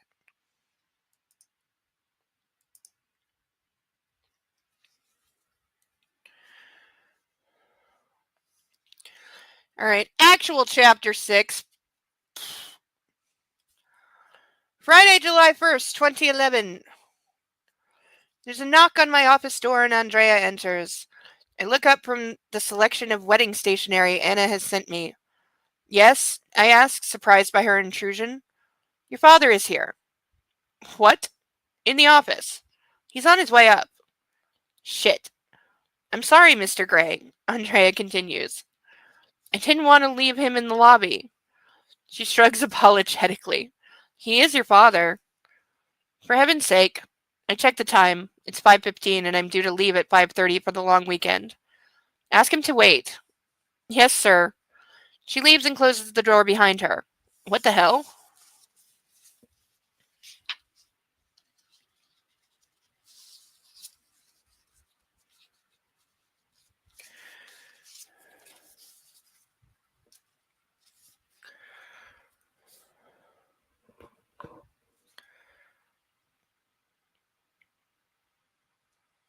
I do not want another conversation with good old Dad. The last one went so well. But thanks to my PA, I have no choice. Damn. He never turns up unannounced, unlike my mother. Taking a deep breath, I stand and stretch. I roll down my shirt sleeves and don the cufflinks that have been lying on my desk. Grabbing my jacket from the back of the chair, I slip it on and fasten one button. I tug at my shirt cuffs and straighten my tie and run my hands through my hair. Showtime, Cray. Carrick is standing outside my door, holding his battered briefcase. Dad. I keep my voice neutral. His lips curl into an open, warm smile that reveals 24 years of love and paternal pride. Whoa. It floors me. Son, he says. What? Come in. Can I get you anything? I ask, trying to keep a handle on my suddenly warring emotions. Does he want to fight? Make peace? What? Andrea's already offered me something. I'm fine, he says. It won't be long. He enters my office and takes a quick look around as I close the door. It's a while since I've been here. Yes, I mutter. What a lovely portrait of Anna. On the wall facing my desk, a monochrome Anna looks captivating as she stares at us. Her smile sweet and shy, hinting at her amusement and belaying her strength. Can we stop hearing, like, she is none of the things that he ascribes to her. Absolutely none. I like to think she's laughing at me in the way she does, in that way that makes me laugh at myself. My newly acquired portrait from her friend at WSU, Jose Rodriguez, took it. Like we need to be reminded, like we couldn't have put two and two together and remembered that, oh yeah, he bought all the portraits of her, so of course that's one of them. We needed to be reminded that she has a friend from college that is a photographer that took pictures of him, because we do. Oh yeah, he's definitely one of those guys that were like the plane, the helicopter, the glider. Yeah, it's all look at my wealth. That's everything. That's why he has like 12 sports cars too. For no reason. They just sit in a garage. Yes. It's very, very lazy writing. We know. It never gets any better. Even the other series is still horrifically lazy and just a retelling of 50 Shades just crammed into one book with a couple of like very minor elements changed. But especially when it comes to the sex scenes, they're identical. Like, and you can do the red string on the board connecting between here's plot points of the 350 Shades book, here's the Mister. You can draw all the lines across, and they're in pretty much the same order as well.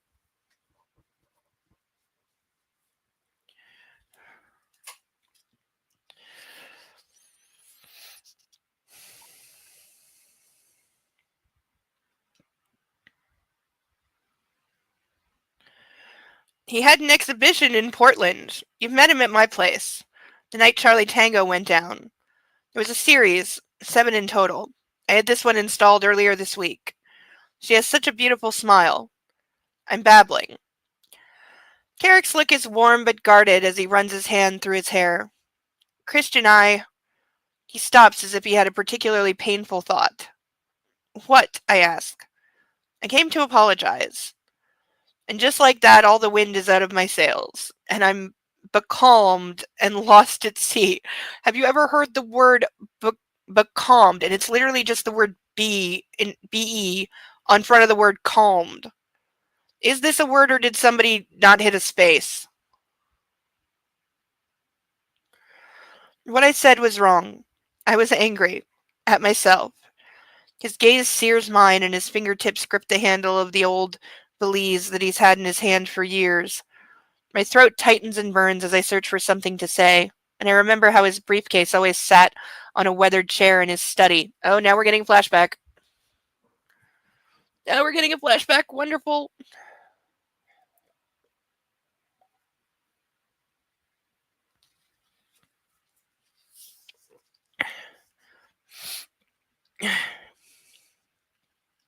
Christian, this is the second school that's been forced to expel you for your belligerent behavior. Dad is beside himself. He's in full asshole mode. Okay, when did his dad turn into an asshole? His dad barely existed in the first books, but when he did, he was like the nice, genial, amiable, aw, shucks, I'm proud of you, boy, kind of. Like, now he's some, like, parental hard ass with, like, standards who's constantly told him he's disappointed and you're not living up to the family name and all that crap. Like, this is all out of nowhere. None of this existed. None. This is totally unacceptable. Your mother and I are at our wits' end. He paces in front of his desk, his hands behind his back. Yeah, we just, oh God. I stand before him, my knuckles raw and throbbing. My side aches from the kicking I've endured. But I don't give a fuck. Wild deserved it. Stupid bullying prick. He likes to pick on kids smaller than he is. Poorer than he is. He's garbage, and the fucker's been expelled too. Son, we are running out of options. You're rich. You will find somewhere to shove him, even if it's in Switzerland. Mom and Dad are connected. I know they can find some other school. Fuck it. I don't need to further my education. We've discussed military school. I'm sorry, you're rich and connected. You're not sending your kid to military school. This is just, I swear to God, it's something parents in the States just threaten their kids with, and it's fucking bullshit. Stop it. It's also not the 50s. Grow up. He removes his glasses like he's in a movie and glares at me, waiting and wanting a reaction. But fuck him. Fuck military school. If that's what they want to do to get rid of me, fuck them. Bring it. I lower my eyes and stare at the stupid case he carries everywhere, ignoring the fire in my throat. Why doesn't he take my side? Ever. The guy jumped me. I stood my ground. Fuck him. So now we have a parent that doesn't even care that their kid didn't start it and that he was defending himself against a known bully. But no, you've let down the family honor, blah, blah, blah, blah. None of this existed ever. His parents were not like this at all. They were like salt of the earth, good parents who adopted, I think, all of their kids. And like, oh my God. It's usually a reference to water. Okay, I've never heard it used as a word, but thank you, Link, for looking that up, because, yeah, I did not know that.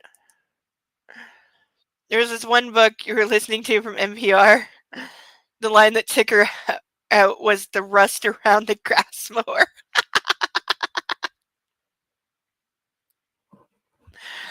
Oh, yeah. Yeah, yeah. You would hear grass mower here. You would hear it. Probably from a child, but I've heard it.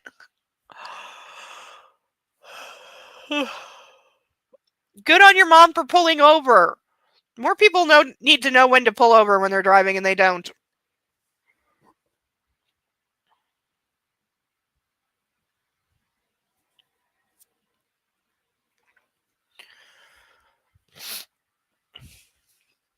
And I say that coming from a country that can proudly boast 14 seasons of Canada's worst driver. I still secretly hope they will bring that back.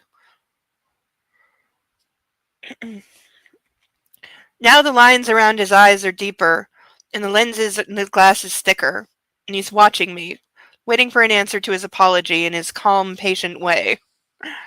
Dad, I nod. Me too, I murmur. Good. He clears his throat and glances once more at Anna on my wall. She's a beautiful girl. She is, in every way. His eyes soften. Well, I won't keep you. Okay. He flashes me a quick smile, and before I can take another breath, he's gone, the door closing behind him. I'm so glad he came all the way to his office. I exhale, and the knot at the back of my throat tightens and pulls at my heart. Fuck. An apology. From my dad. This is a first. I can barely believe it. I look at Anna with her secret smile, and it's as if she knew this was coming. Christian, he's your dad. He's only looking out for you. I hear her voice in my head, and I realize I need to hear her in real time. Now. I return to my desk and grab my phone.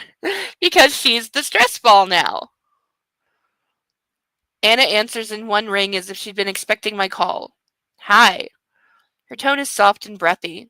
A gentle salve to my ragged soul. Oh, God! Oh, I'm sorry, but that is next level bad. A gentle salve to my ragged soul. Oh!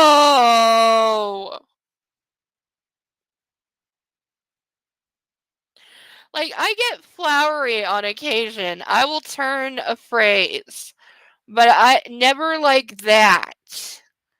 Never, ever, ever, ever, ever like that.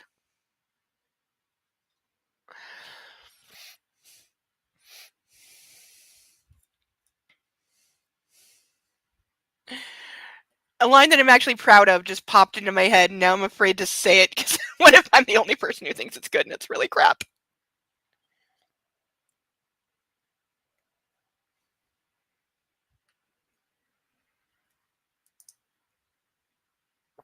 Yeah, she did.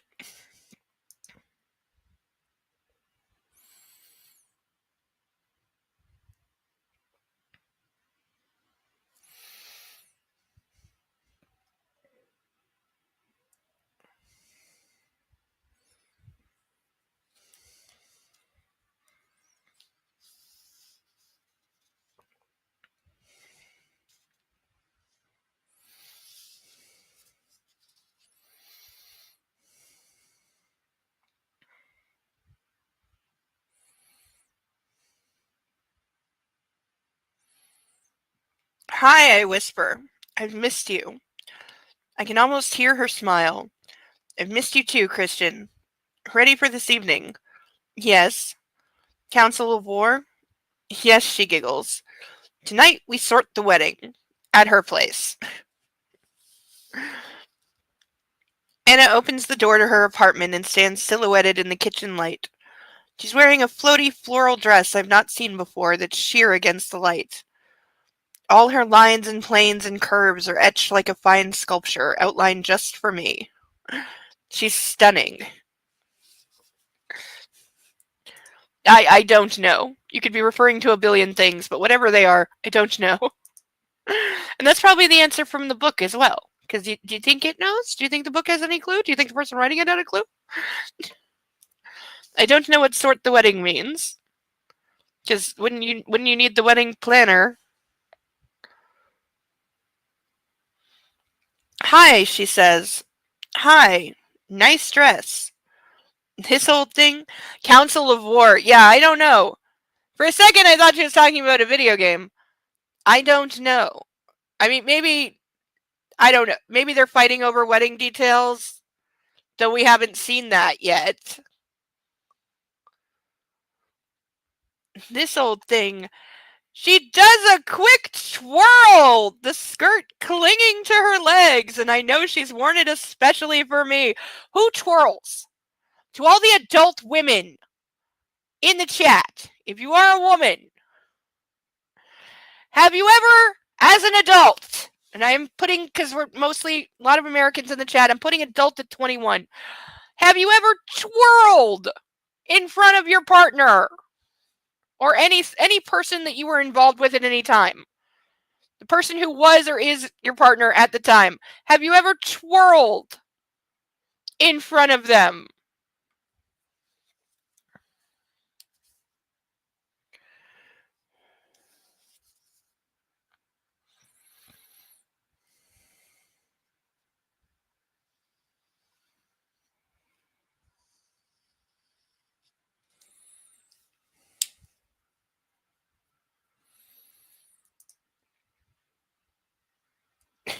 Yeah. As an adult person in front of your person, have you ever twirled? In front of the doggy doesn't count because I'm sure she does it too. Did she ever stand up on her back legs? Like, probably not now, but when she was a puppy? Did she ever stand up on her back legs and, like, dance around? Especially if you were holding some kind of food like this. Doesn't have to be a person. Yes, Deacon, that is childish. Because, yeah, Anna got infantilized a lot in this. So much so that made it into the movie notes. The reason she is dressed the way she is in the opening scene when she falls into his office in that like cinematic iconic moment, the reason that she is dressed horrifically is because they intentionally, and they said this, it's in the behind the scenes, they dressed her, quote, as if she were a little girl on her first day of kindergarten.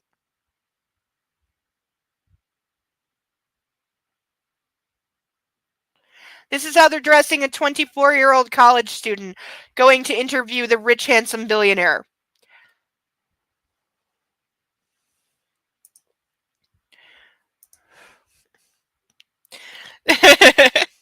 Flipping over in bed doesn't count. Oh, you didn't have her when she was a puppy. I'm sorry. If I knew that, I forgot. I'm sorry. If you're like kind of drunk and being silly, or it's like your anniversary or something, or you're like surprising them with like, oh yeah, this dress I wore 20 years ago, I had it tailored and modified and like, updated, and I'm wearing it again and showing it off. That I can see. They really did, Deacon. It's in the behind the scenes, and it's coming from the costumer and the producer. Oh, and that's you were. I don't think you were around for when we read the Mister and the Mrs. because in that one, the infantilizing is dialed up to 47. It's so much worse. There is a scene in those where literally the lady of the tale, whose name also starts with A. E.L. James has a weird thing about making her heroine's name start with A.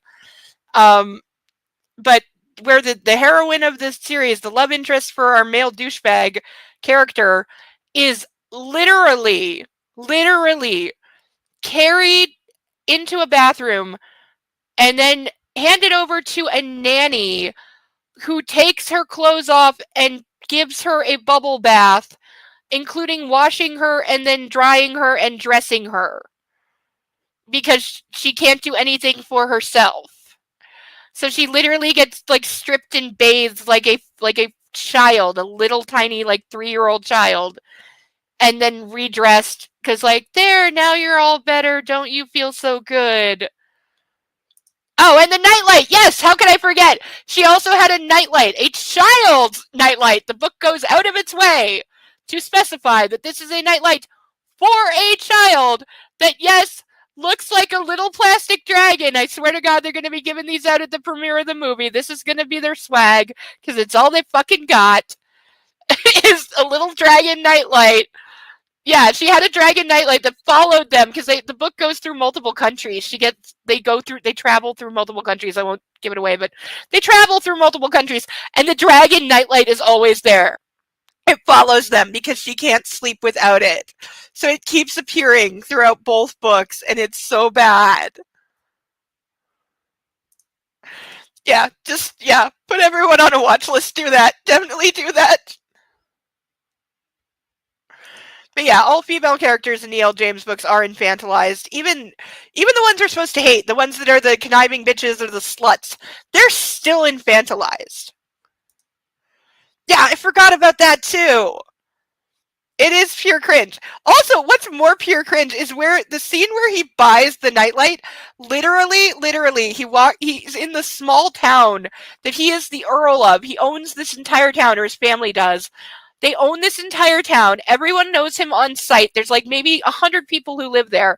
And he walks into like the local like shop, which like everyone's going to know his business. It's going to be all over town because in small towns there's nothing to do but gossip. And this is like way out they're in like Cornwall, like near Scotland. They're out in the Highlands in the country.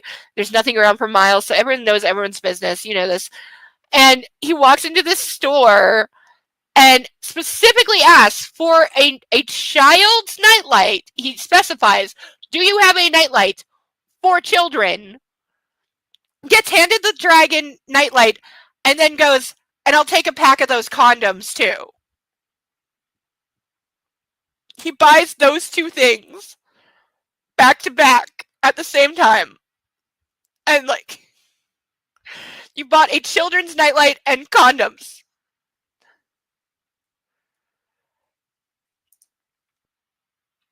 Yes, that always too.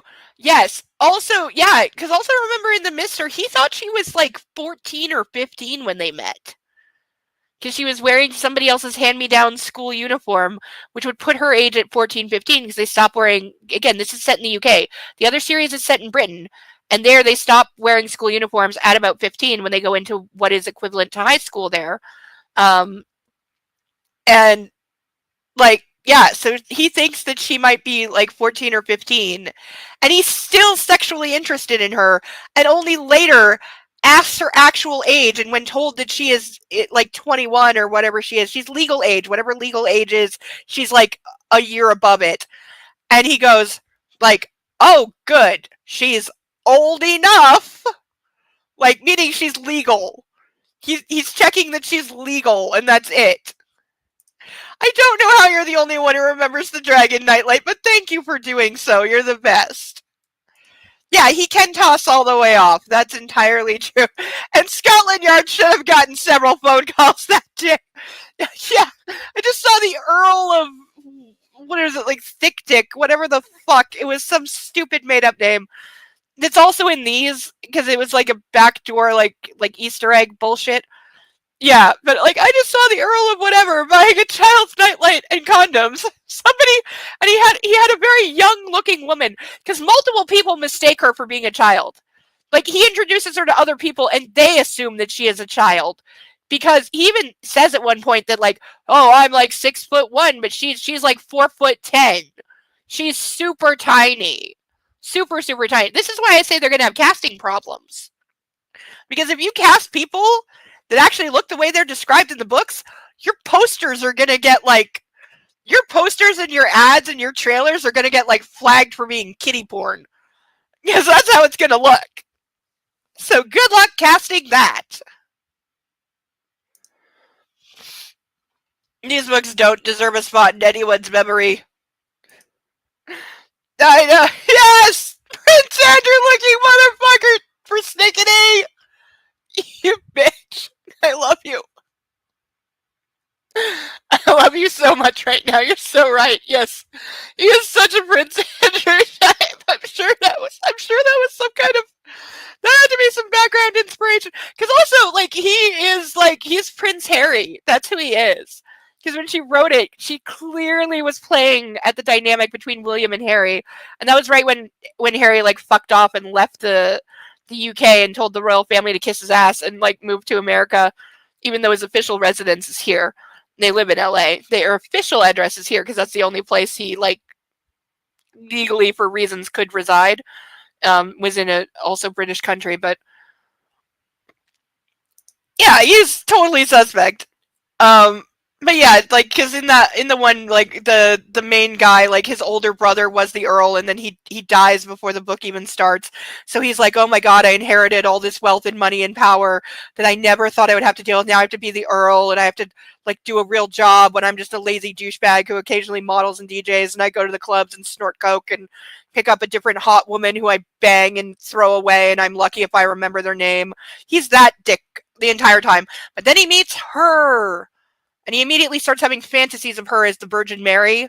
Like, he refers to her as the Virgin Mary, the Madonna, constantly. And he has, like, visions of her as it. And so she is the answer to his everything. Because that's how E.L. James thinks love is. You fall in love, and all your psychological damage, a whole lifetime's worth, just goes away. Oh yeah, he was sleeping with the brother's widow, too. That's true. Because he hooked up with her first, but then she ultimately married the older brother because the older brother was the one inheriting the titles and the money. So she married the older one. But then when the older one died, within like a week of the older brother dying, yeah, younger brother is fucking the widow. More than once, too. It wasn't just like a casket side grief hookup, which I can forgive in the moment. It was more than once. And he left her hanging. He left her like on the bench while he went and pursued the housekeeper girl. He like kept her on the bench.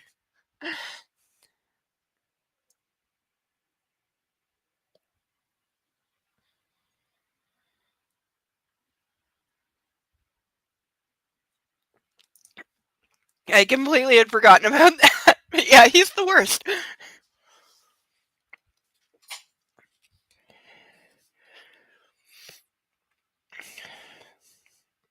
All right, so she twirls to show off her dress for him because toddler. I look forward to peeling you out of that later. I hold out a bunch of blush peonies I bought from Pike's Place Market. Flowers. Her face glows as she reaches for them and buries her nose in the bouquet. Can't I buy my fiancé flowers? You may, and you do. Though I believe this is the first time, I've had a personal delivery. I think you're right. May I come in? She laughs, opening her arms, and I step into her embrace and hold her close. I nuzzle her hair, inhaling her intoxicating fragrance. Home is Anna. And there is a period between each of those words. She is my life. Are you okay? She rests her palm on my cheek, her vivid blue eyes searching mine. Did she ever have blue eyes before this? Because I could swear she had brown eyes. Because didn't he say, like, brown-eyed, brown-haired girls like his mother? Isn't that the thing? Didn't she always have brown eyes? I swear to God.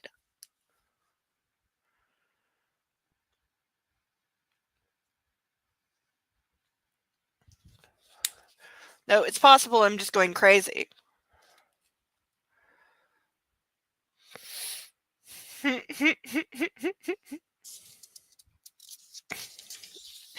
Oh, Deacon, you crack me up. Did I skip the last line? No, I didn't. Am I now? I lean down for a quick kiss. Her lips brush mine, and what I mean, what? Her lips brush mine, and what I mean to be. Okay, I think this line is butchered. That or half a glass of wine has really gone to my head. I swear to God, this is how it's fucking written. Am I now? I lean down for a quick kiss. Her lips brush mine, and what I mean to be a grateful, I'm so pleased to see you kiss, becomes more. Okay, so it does work if you keep reading, but Jesus Christ. Jesus, that line is butchered. God. What I mean to be a grateful, comma, I'm so pleased to see you, those words are all connected by dashes, kiss, becomes more. Much more. The fingers from her free hand wind around the nape of my neck, and she opens up for me like an exotic flower. Stop it with the flower references! Unless you are Georgia O'Keeffe, shut up! Her mouth warm and welcoming. She sucks in a breath as my hand skirts down the soft fabric that adheres to her body and squeezes her backside. Okay, I knew they were going to fuck in her apartment, but I thought it would be later. Her tongue greets mine in every language until we're both panting and desire races through our veins looking for an out. In every language? Her tongue greets mine in every language. What in the actual... Yes, thank you, Sarah. Yes. Word salad, that is correct. Yeah, that should not have dashes or quotes. It doesn't read right. It doesn't. It really doesn't. I'm dyslexic as fuck, but that was not my fault.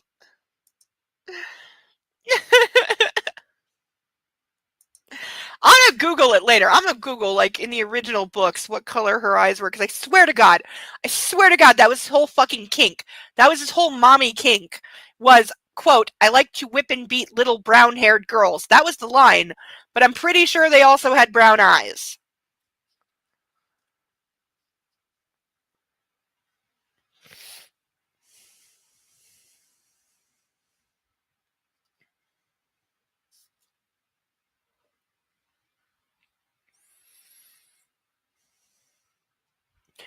I groan and pull back, staring down into her beautiful, dazed face. So he's already drugged her if she's dazed. Must have been on the flowers this time because she did stick her nose fully into the bouquet. So, yeah, that he must have sprayed something on the flowers. You know, hydroxychloroquine, midazolam, chloroform. Her tongue greets mine in every language until her blah blah blah. Dazed face. Okay, Taylor, you can go, I say. Thank you, sir. From behind me, Taylor steps out of the shadows of the stairwell, deposits my leather overnight bag inside the door, and gives us both a nod and heads back down the stairs. By the way, your security sucks for not having insisted on going in first and sweeping the apartment to check for intruders, you fucking morons. This book can't even security correctly.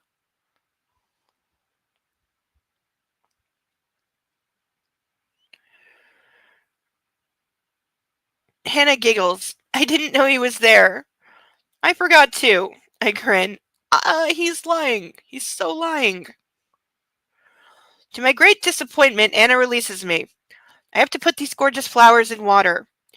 I watch as she moves over to the concrete kitchen island, and I'm reminded of the last time I was here, when Anna was facing an armed and deranged Layla.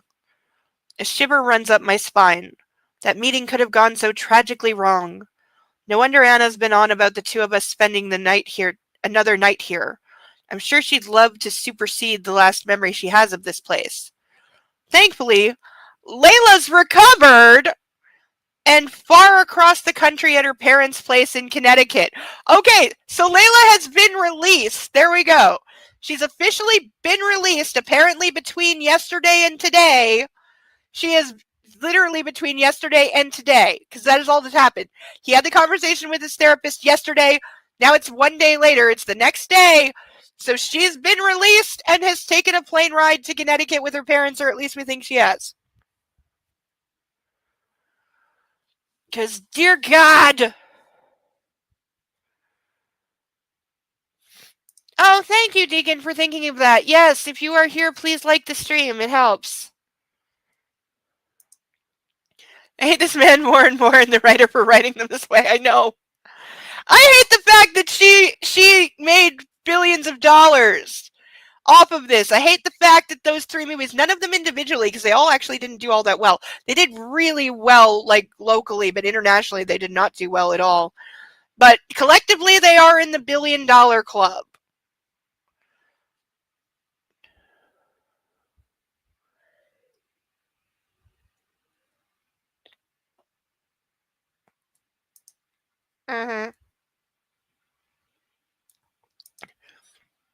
Yeah, this is what we got left. We got so much more.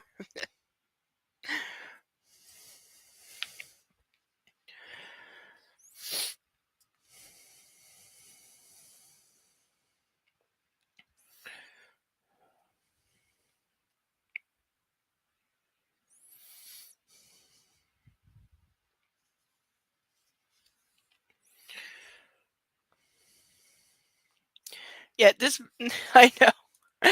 I know. This book is 750 odd pages. We are on page 64.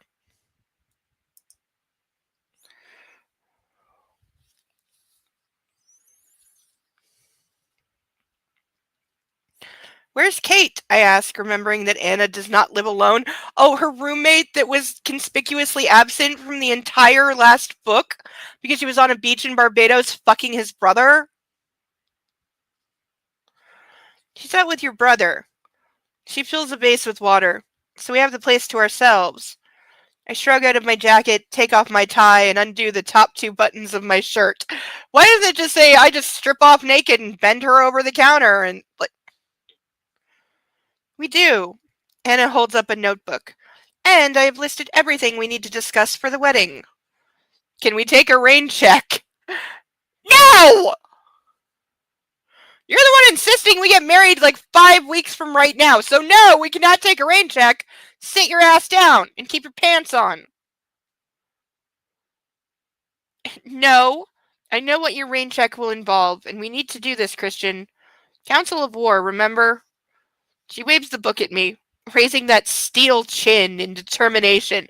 Now all of a sudden she has like face. Like, stop ascribing things to her that we never fucking see. Like, I hate it when authors will call a character, oh, they're so brave, they're so this or that, but we never see them being brave. Show don't tell. If you're only telling me, you're a fucking hack. Like, I have a heroine of my story. She does something incredibly brave and incredibly smart and manipulative. You know what I don't do? You know what I didn't fucking do? I didn't have the hero, when they're alone and celebrating and about to bang, I didn't have him look at her and say, my God, woman, you are so brave and bold and manipulative, and I love you so much. I didn't have that. I just had her like very, like, give him like a, you know, I saved your ass look, and then sashay towards the bedroom while he follows, and then things happen.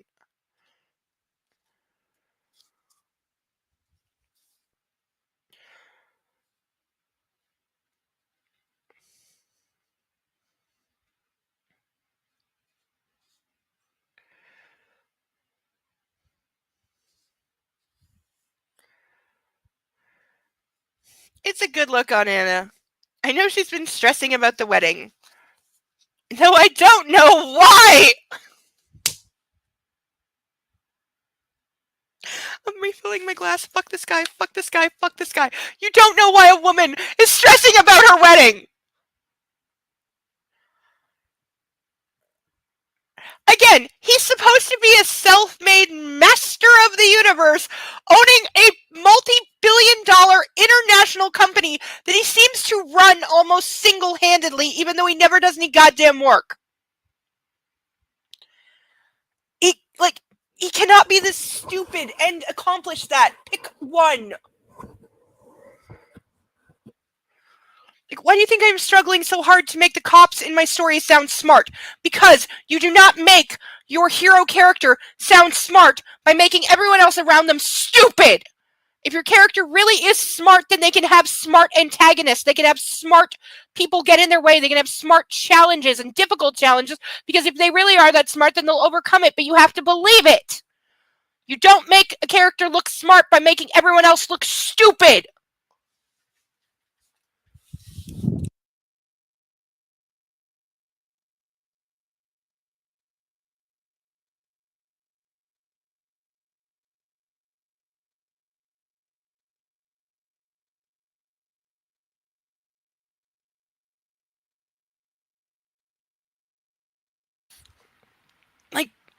Oh, you have to head out?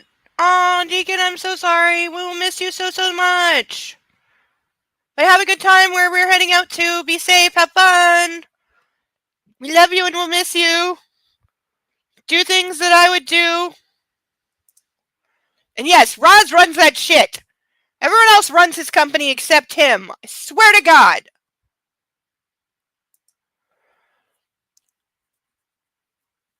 Yes, seriously. I don't care if you are just having a small wedding with like 5 people at the local church in a town of 200. You're still gonna stress about your wedding. It can be a $50 wedding. You're still gonna fucking stress because it's your wedding. And it's not just the wedding you're stressing over. It's, oh my God, this is the rest of my life. What am I doing? Is it really right? Is it going to work out? What if lightning falls from the sky? What if? That's what you're doing. Yes. This live stream comes with warnings for a reason. And yes, being an adult is crazy. It's harder than it should be. And this is why we drink.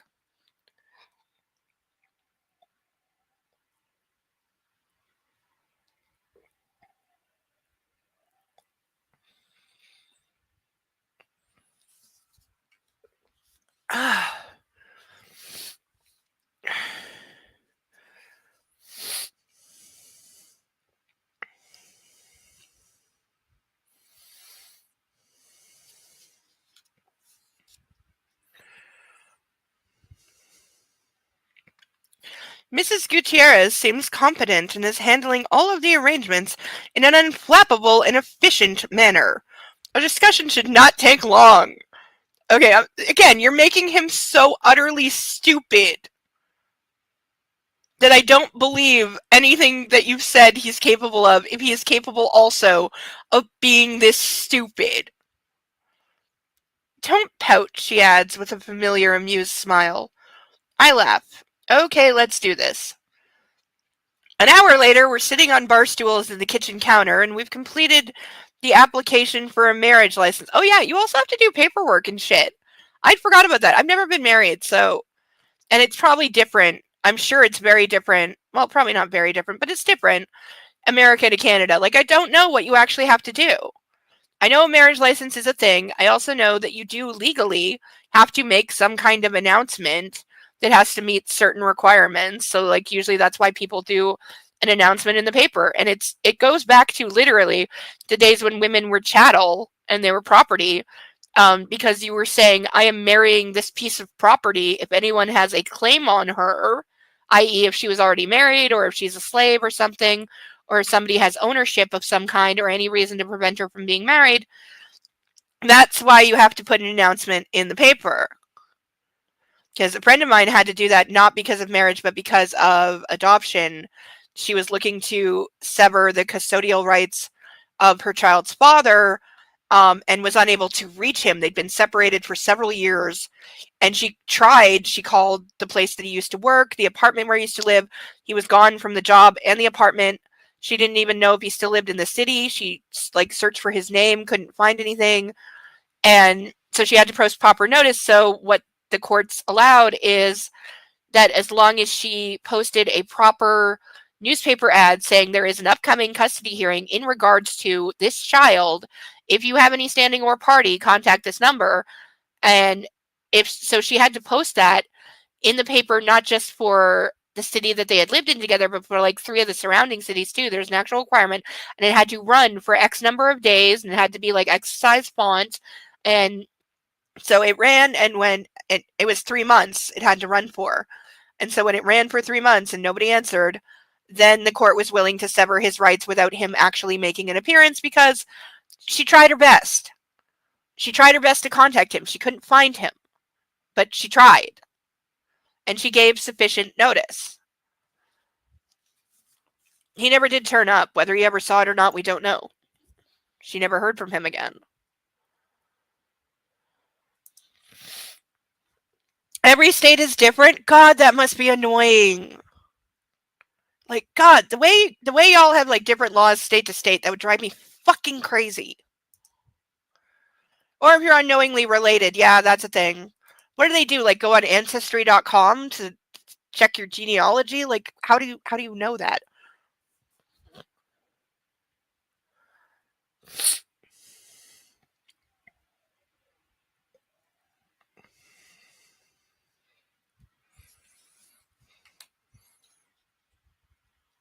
Or in the age of now that we have like 23andMe with the DNA swab and everyone's doing it to see where they come from and what their heritage is. Do you just do like the 23andMe thing to see if you're related? Like, you know, or do they just Google search it?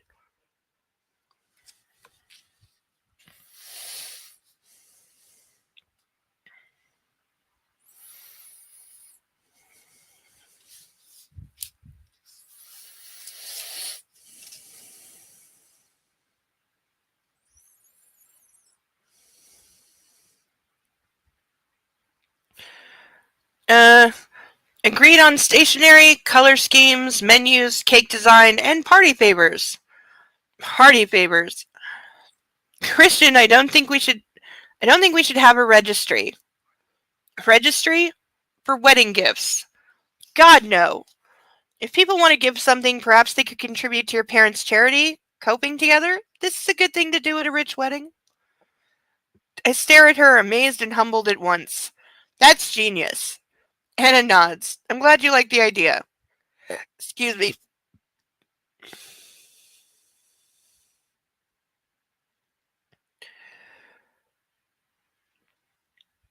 I lean forward and kiss her. That's why I'm marrying you. I thought it was for my cooking. I nod. That too. She laughs, and it's a joyful sound. Okay, I've asked Kate to be my maid of honor, Anna says. Makes sense. I ignore my sinking feeling. Catherine is the most irritating woman I know. But she's Anna's best friend, so suck it up, Gray. I'm going to ask Mia to be my bridesmaid. Mia would love that, I'm sure. You'll need to find a best man. Best man? Yes. Well, it can only be Elliot. I'll have to ask him, but he'll give me shit. You don't really enjoy this, do you? Anna fixes her gaze on me. I will enjoy being married to you. She cocks her head to one side, and I know she's not satisfied with my answer. I sigh. No, I don't. I have never enjoyed being the center of attention, which is one of the reasons I'm marrying you. Bull fucking shit, you fucking baby. You are the main event. You have main character syndrome so goddamn bad. Like, everything around him is constructed to protect and coddle him. His whole life, even his business, his subs, his staff, everything.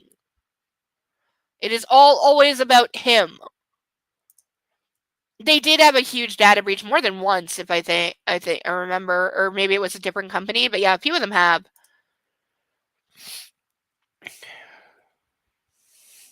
Right, back in the 50s. Is it still a thing? Do you still have to do some kind of like DNA test to like prove you're not related? Is that still an actual thing, or did they drop that like in the 2000s somewhere? Like, I don't even know if we have that here, because I've heard like jokes about that in the States, but I didn't know if they were just like jokes from like remember way back when, or if that was actually currently still something that you have to do before you get married, is prove that you're not genetically related. And then how the fuck would you go about doing that? Like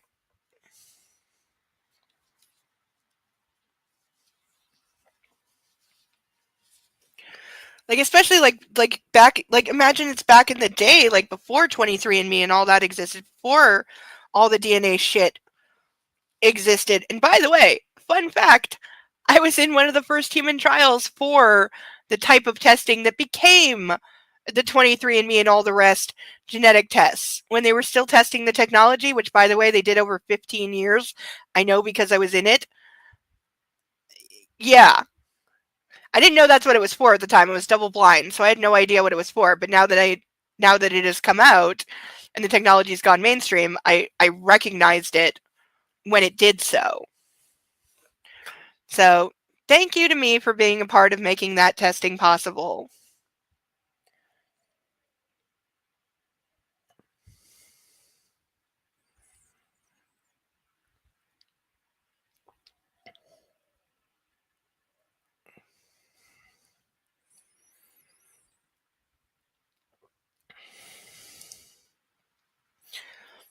Most of it's been dropped.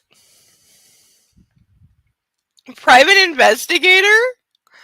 Oh my god. That would be hilarious.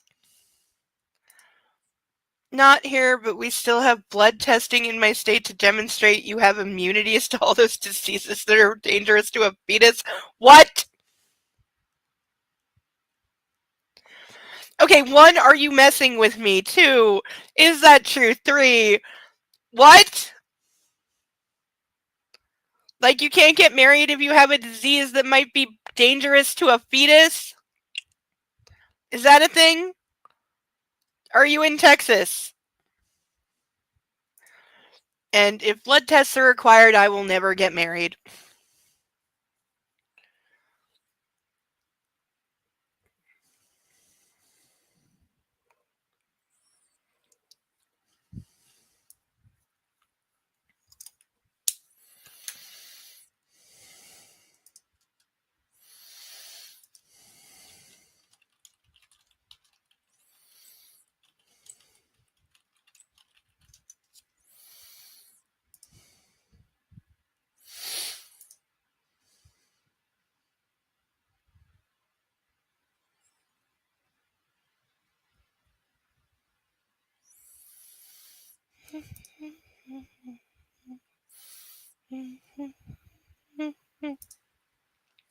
Yeah, excellent question by Persnickety.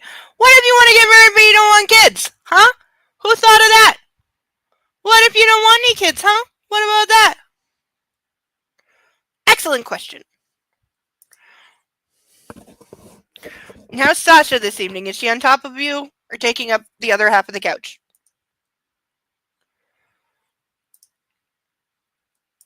Or is she like warming and dog furring your bed?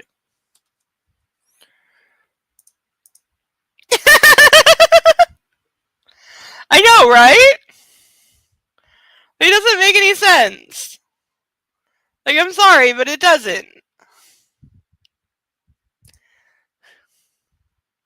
Not Texas. If you don't have immunities or you're positive, then they'll take measures to protect children.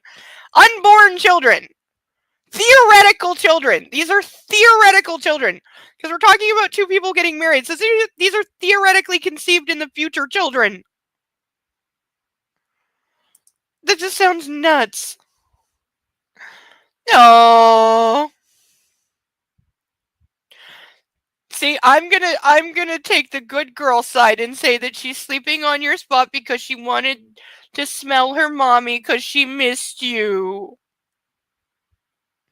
And so she's on your spot because she loves you.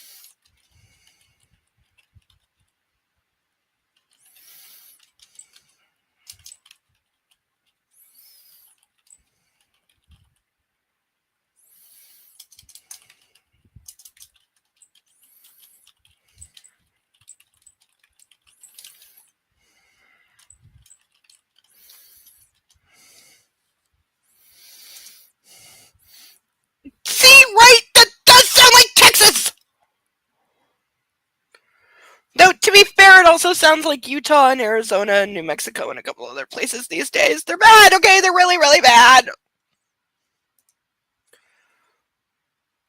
There are exemptions. I cannot imagine. I really cannot imagine the government being so up in my goddamn business. Literally, like they're up in my fucking vagina with this crap. Like, fuck off.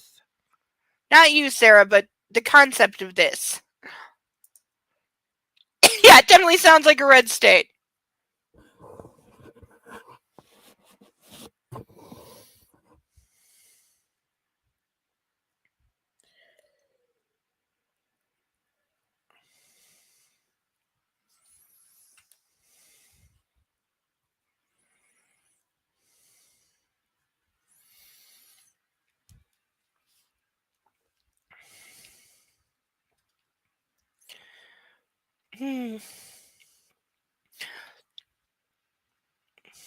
Anna's brow creases and I run a knuckle down her cheek because I haven't touched her in minutes.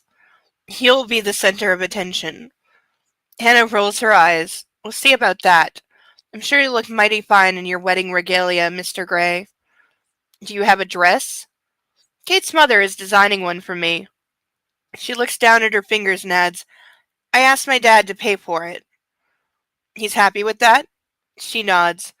I think he's relieved he's not footing the bill for the wedding, but he's delighted he can contribute. I grin. Anastasia Steele, you're brilliant. I knew you'd find a compromise. You're such a good negotiator! Oh my god, no.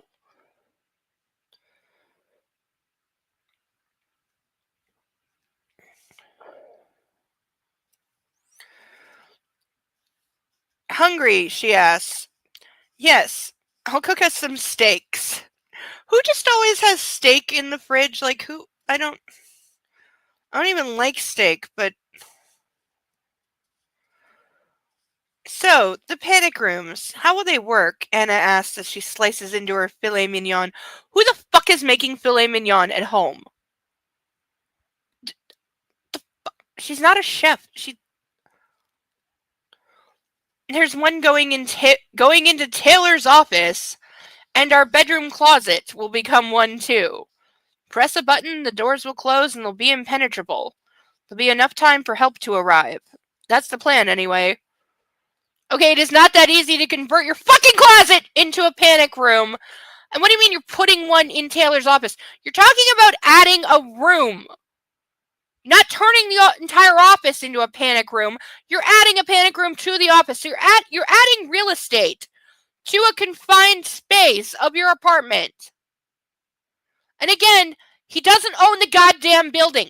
This would make a lot more fucking sense if in fact he owned the building. He doesn't. Which is one thing that doesn't make sense in these books, is that he wouldn't own the building he lives in, because of course that's a control thing. Of course, I control the building that I live in. That would make perfect sense. But he doesn't. We know this. So why? My brain hurts.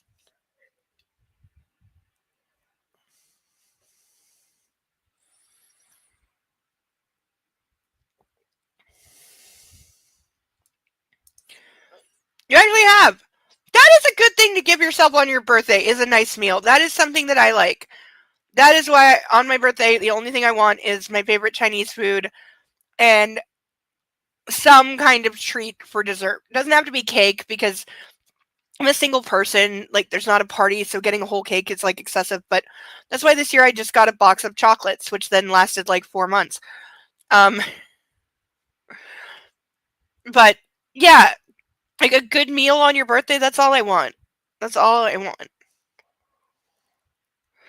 It's not a panic room, it's a sex room she can't escape. You're correct. You're entirely correct about that. 100% you are correct. Your husband can actually cook it?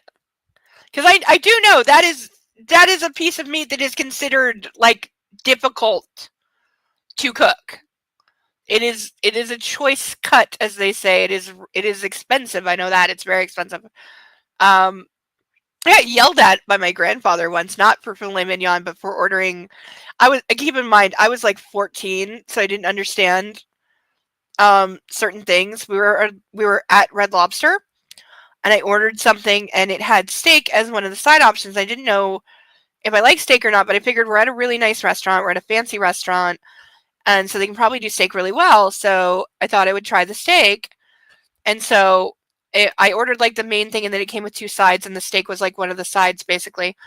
Um, but it was really horribly cooked. It was very under, and I need like all my meat well done. I need everything extremely well done, and this was like borderline like rare and raw, which I just can't eat. I hate the taste. And like there was so much fat in it, and it was uncooked fat. It was just pure white like clumps and strings of fat that I was pulling out of my mouth. Like that I couldn't even chew the meat off of it because it was just raw fat. And so most of the steak wound up being pulled out of my mouth and put on the plate half chewed, which I admit is disgusting, but I was 14 and I didn't know what to do, and nobody told me what to do. And I didn't know that I should have like just sent it back and said like I asked for this to be medium well, which I did, and this is borderline raw, so go cook it please. But again, child out with their grandparents, I didn't know what to do, and nobody told me, even though they saw me like struggling to eat this and not eating like more than half of it and being really disgusted with it. Nobody told me anything because that's my family. Like they'll never fucking save you. They'll just watch you fucking suffer and then yell at you, which is exactly what he did. Because then when the bill came, and this is my grandfather being an asshole, he was like bitching like, "Oh, that steak you barely ate and half of it's on your plate. Oh, that cost an extra 6.50." Now it did say like 6.50 on the menu, but me not understanding that, I thought that was the weight of the steak. Because I know steak is sold in like ounces and it's sold by weight, so I thought that that was the weight of the steak. I didn't realize there was an extra charge for ordering the steak. I didn't know that. And again, nobody told me. Could have told me when I ordered it. Could have requested that I get something else if you didn't want to pay for it. But again, my grandparents are well off people, okay? Like, I know what he sold the house for when my grandmother died and he moved into an assisted care facility and now he has passed away as well. I know what they sold the house for, and I know what he did for a living. They were not like, for him to be nitpicking over $6. He's lucky my grandmother didn't like brain him with a Bible, okay? And I'm sure they had words when they got home and the kids were not around, okay? But he starts bitching at me in the restaurant. We're sitting there. And he starts bitching at me for not eating the undercooked raw steak with raw fat that I didn't like. And he clearly saw me not liking it. Instead of doing anything about it, he waits until the end of the meal, till the bill comes, and then bitches at me about 6.50. To the point where I get so goddamn fed up that my 14-year-old self reaches in my purse, pulls out $10, puts it on the table, and tells him, "There, I'll pay for the steak. So you want to shut up?" And of course, he didn't take the money. He's like, "No, no, I don't want your money. It's fine." I took my $10 back, and I'm like, "If it's fine, then what are you bitching? Shut up." Like, stop making me feel guilty for a meal when, again, I'm 14, you're my grandparents, and you're taking me out for dinner. Shut the fuck up. But that's my family. You know, they do something that's supposed to be something nice and then turn it into a nightmare and a way to berate and abuse and judge you. That's my family. There's a reason we don't talk.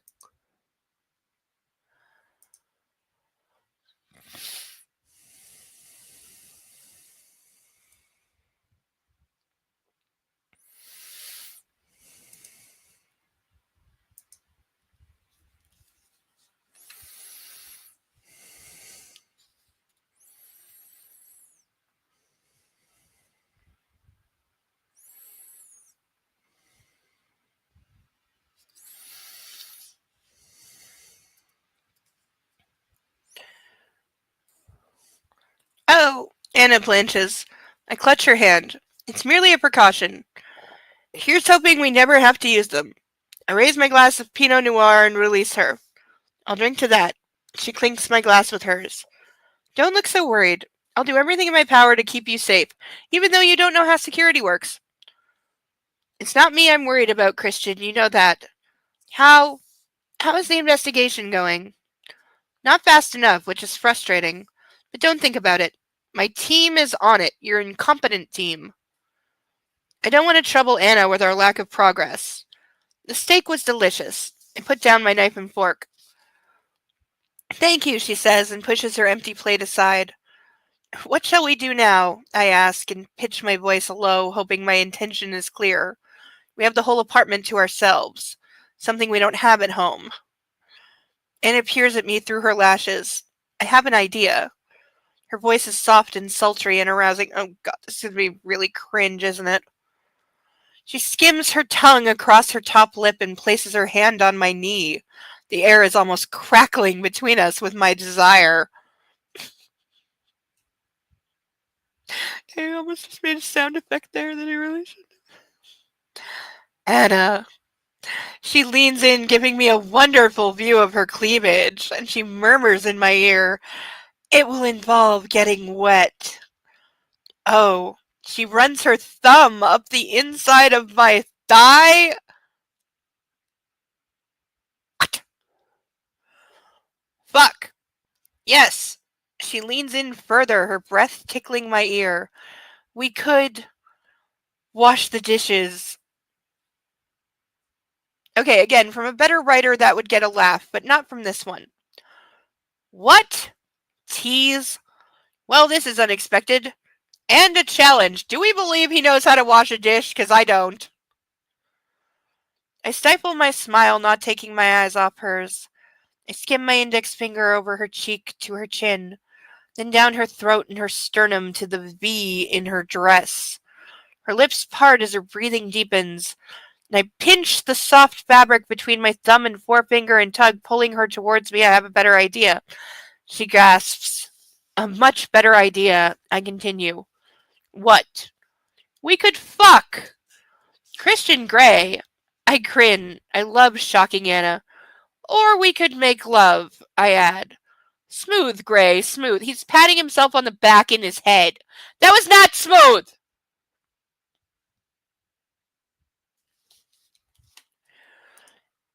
No, I had no idea I could send it back. I was like 14 years old. I didn't know anything. I never sent anything back in a restaurant. I didn't know. So, yeah, my grandparents basically watched me suffer through a meal I could barely eat for like an hour and a half and then yelled at me for it in the restaurant.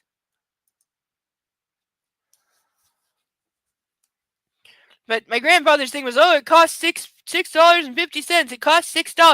And then no, as soon as I tried to pay for it, he immediately backed off because he was bitching. It was entirely about the money. But as soon as I try to pay for it, he backs off, and now my emotional support dog is pawing at me, going, "Your voice is doing the thing in which you need me because I'm a doggy, and you need me when your voice does that thing, and your voice is doing that thing, and therefore you need me. Come on, up, up. I know you want belly rubs. Up, up.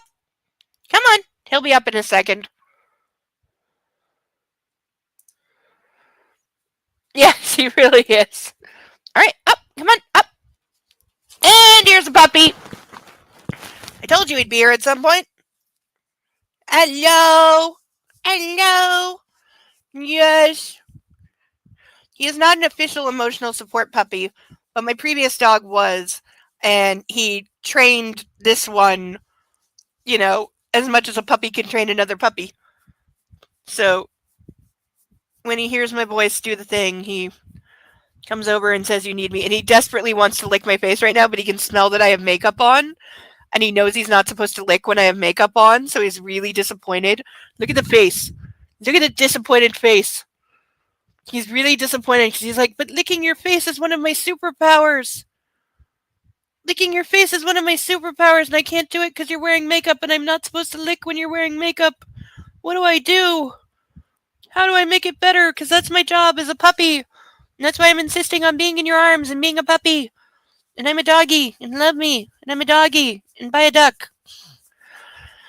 I will take this unintentional break to remind everyone that we still have ducks available. We have our $10 random draw grab bag ducks that you can name, and look at him sniffing because he wants to eat them.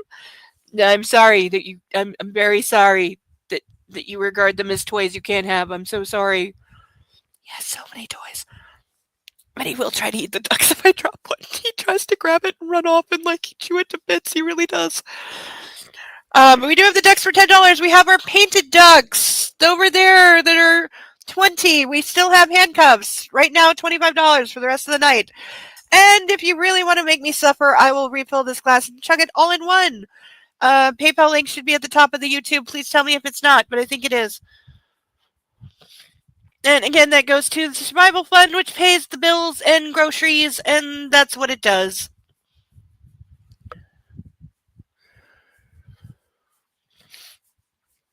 Yes, it's a good puppy. He's so cute. Yes, you're so cute, so loved. Yes, you're so cute. Yes, you're so cute. Oh, everyone loves you so much. Okay, say bye-bye. I gotta put you down. I know you don't want to. I know that's a four-letter word. I know. I gotta put you down. Okay, say bye-bye. Say bye-bye, everyone. Bye-bye.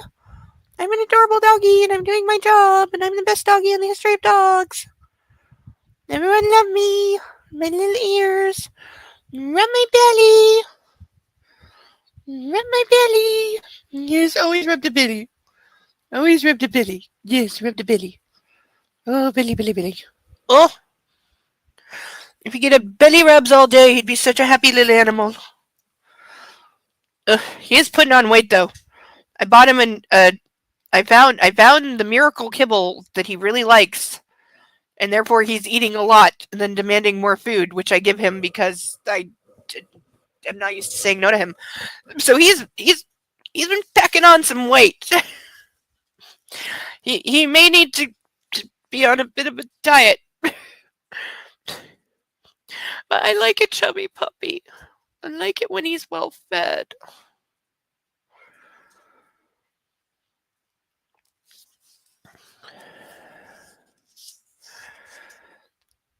A much better idea, I continue.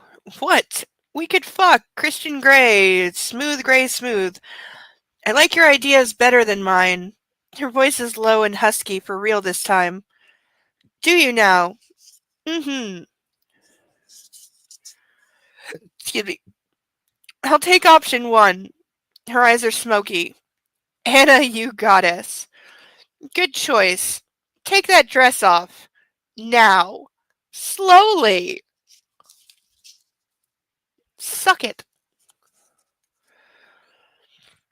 She stands up so she's between my thighs, and I think she's going to do as she's told. But she bends her head and places her hands on my thighs and caresses the corner of my mouth with her lips. You do it, she whispers against my skin, and every hair on my body stands to attention as desire heats my blood. As you wish, Miss Steele. I reach for the tie that holds her wrapped dress together and gently unravel the bow so her dress falls open. Anna's not wearing a bra. Deep joy! This is in the book. Deep joy! I run my hands up her back as she cups my face and starts to kiss me. Her lips are insistent and her tongue demanding. I groan and close my eyes as we revel in each other's kisses. Her skin is soft beneath my fingers as I draw her closer, pressing her to my chest. Her hands twist in my hair and she tugs, forcing my head up. Fuck. Anna takes my bottom lip between her teeth and pulls. Ow! Anna! There's a puppy on my leg. Hi! Did you forget that I just cuddled you? I know, my voice is still doing the thing. I hear it too, I know. Yes, I know my voice is still doing the thing, so you think you need to do your job, but you're being a very good dog, and you've been a very good dog, and I love you very much. Yes, and you can cuddle up beside me and you'll be okay. You're still doing your job, little baby. It's okay. Yes, you're okay. Yes. Lay down. That's a good boy. Yes, I'll rub your belly. Just a little. Rub the belly, rub the belly, rub the belly, rub the belly. Good belly.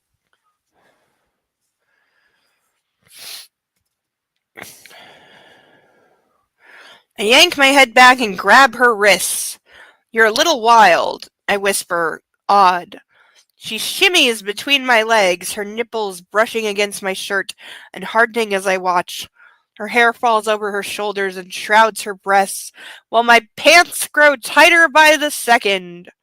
What has gotten into her? Whatever you slipped her while you were talking. She's exhilarating, provocative. Are you teasing me? I ask. Yes. Take me. Oh, I will.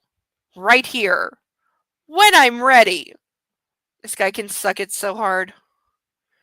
She gasps, eyes sultry and full of invitation. And I think she must have consumed more Pinot than I thought. So she's only horny when she's drunk. Gently, I steer her backward and release her hand as I rise off my seat. I peer down at her as she studies me from beneath her long lashes. There's still a dog on my leg. Hi, I'm still petting you. Hi, is this working? He's not taking my word for this. He's like, no, I'm a dog, and I have senses greater than yours, and I say that you need me. And I'm putting my head on your leg and being really cute. How about here? I pat the top of the stool. She blinks a couple of times as her lips part in surprise. Bend over, I whisper. This is going to be a disaster. Her teeth dig into her plump lip, leaving little indent marks, and I know she's doing this on purpose. I believe you requested option 1, I remind her. I did. I won't ask you again. I unbutton my pants and slowly tug down my zipper, giving my erection some much-needed room.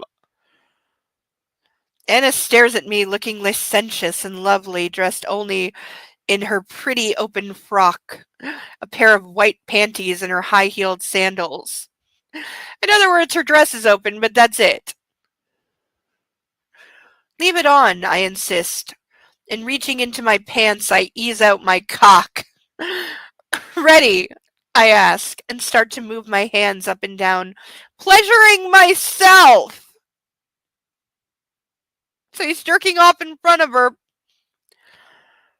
Her dark gaze strays from my hand to my face, and with a knowing smile, she turns and lies right over the stool.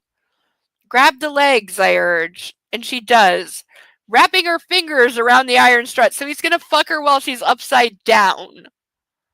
Meaning the blood's rushing to her head and she's gonna pass out. Her hair brushes the floor, and I move her dress so it hangs down her left side, leaving her glorious ass in view. Let's get rid of these, I murmur, and run a finger across her skin above the elastic of her underwear. I kneel and slowly drag them down her legs and over her shoes. I toss them to the side and take her ass in my hands and squeeze. Yep. All right, come here, you. Come here. Nope. Up. Now. Up.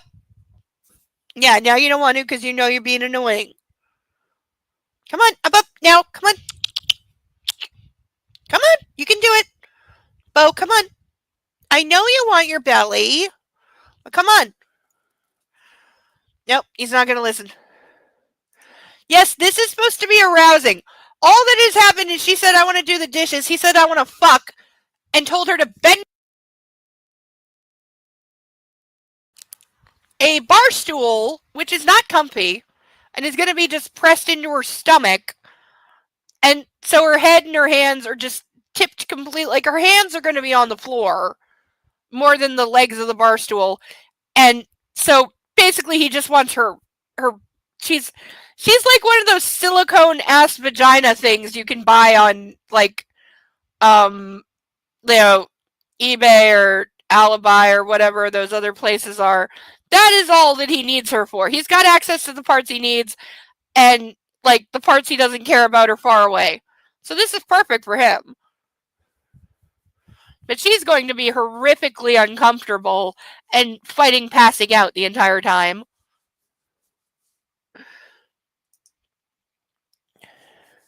Okay, puppy. I know you're doing your thing, but mommy really needs to read because we're really, really far behind. So, I need my hands.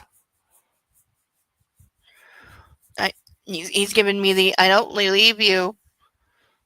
No, you're getting flipped over. You're getting flipped over and your belly's getting rubbed. Okay? Because I need you to go have a nap, okay?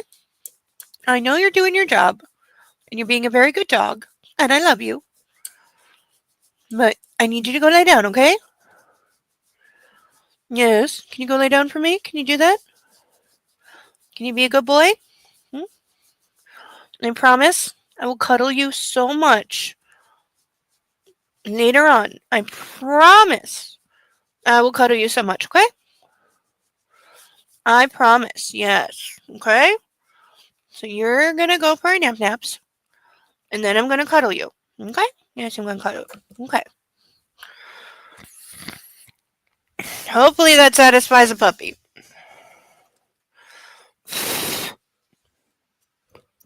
Ow.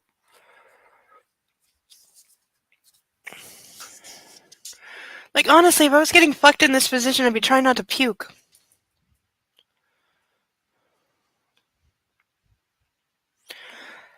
You look mighty fine from this angle, Miss Steele, I whisper and kiss her butt. She squirms appropriately and I can't help myself. I slap her hard so she yelps, and I ease one finger inside her.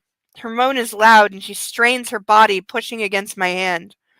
She wants this. She's wet. So wet. Anna, you never disappoint. I kiss her ass once more and stand up while moving my finger in, out, legs, wider, I order as I fondle her backside. She moves her feet, wider. She shuffles them to the side until I'm satisfied. So now she's like, I can picture this, and it's not only horrifically uncomfortable, unless the bar stool is bolted into the floor, it's going to fall over and drop her on her head.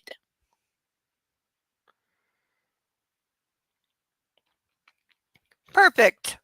Hold on, baby.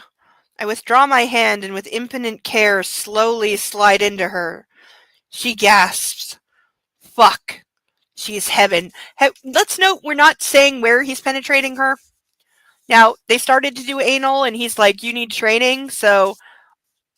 But still, E.L. James has this thing where she doesn't specify, like, where is being penetrated, and it gets complicated. I place my hand on her back and with the other I clutch the edge of the kitchen counter. I don't want to topple us both. Hold on, I say once more and ease out of her and then slam into her. Ah, she cries. Too much? No, keep going. She whimpers. Okay, if she's whimpering, yes, it's too much.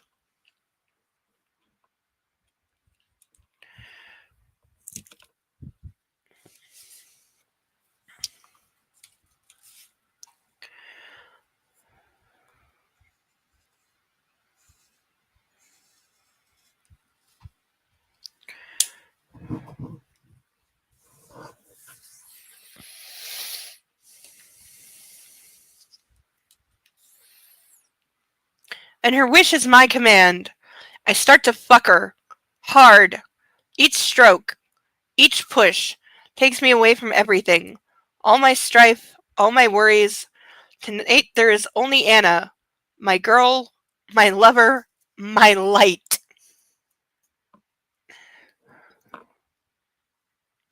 She cries out, once, twice, 3 times, begging me for more, and I keep going, taking her with me, taking her higher, on and on until she calls out a stranglehold, a strangled, loud version of my name. And she comes, over and over, with the force of a spring tide. Oh, God. What in the actual fuck? Like, this is where I agree with my I have a friend who insists that E.L. James cannot possibly be a woman because no woman could ever write like this. And these are the moments I agree with him because despite being a married woman with children, E.L. James does not know how women work when it comes to sex and orgasms. Which makes me think she's only like heard of it in theory and has never actually had one. Oops. That was a button.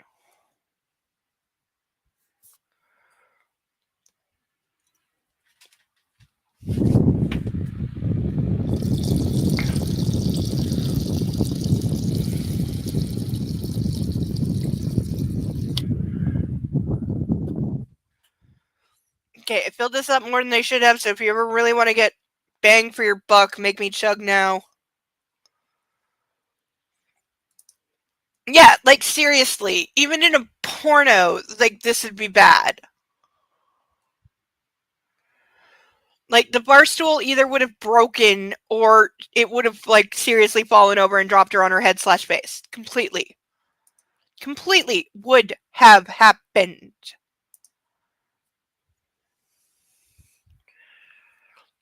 But she tried to cover it by saying, no, he's got one hand on the counter. So lay this out for me. He's got one hand on the counter, one hand holding her back down. Her ass is the only part he can access. And he's got one hand on her back, one on the counter, and he's just thrusting like into her like that's going to be any fucking good. And that's how they're doing it? Really? And that's supposed to be blowing her mind and giving her multiple orgasms?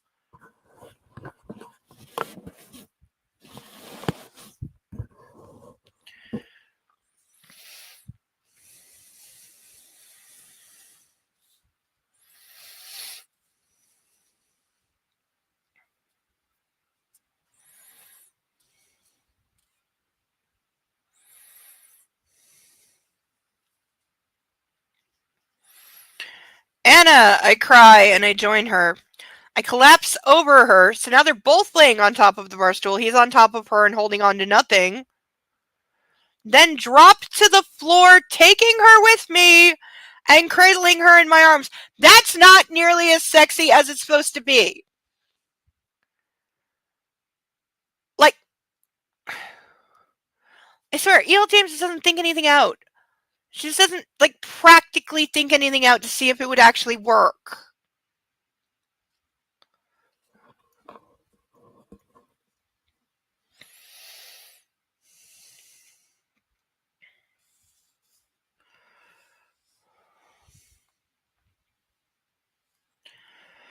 I kiss her eyelids, her nose, her mouth, and she puts her arms around my neck. How is option 1, I ask. She hums with a dazed smile. I grin. Same for me. I'd like some more. More? Jesus, Anna. Well, you overdosed her then. You gave her too much horny drug. Magical horny drug that he has access to. She kisses my chest where my shirt is open, and I realize I'm still fully dressed. Yeah! Let's try the bed this time, I whisper in her hair. Anna moans, please. Her hands are fastened, courtesy of her robe belt, to the spindles of her bedstead.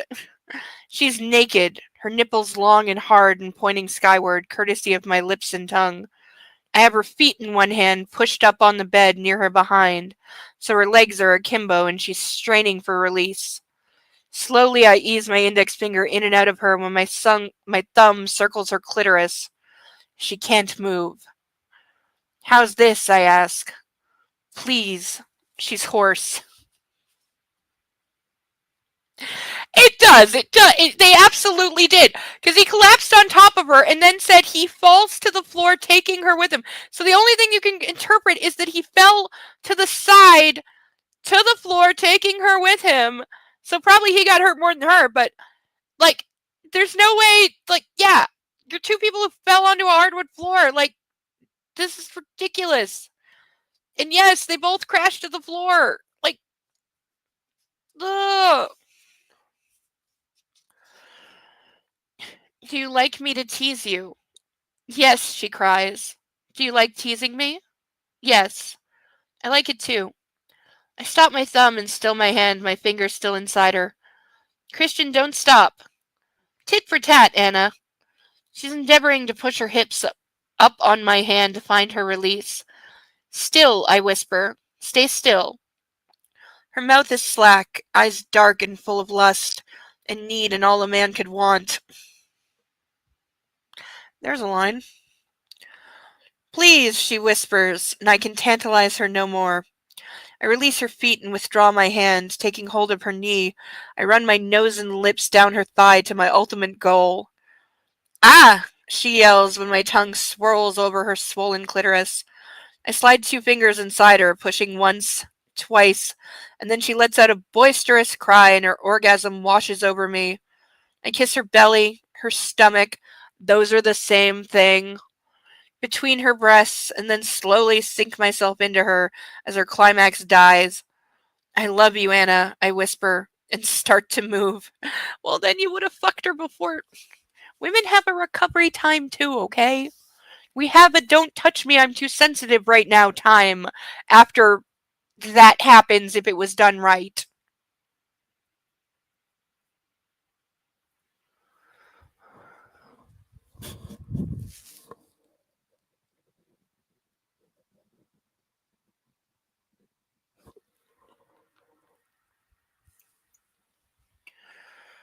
Ay vey.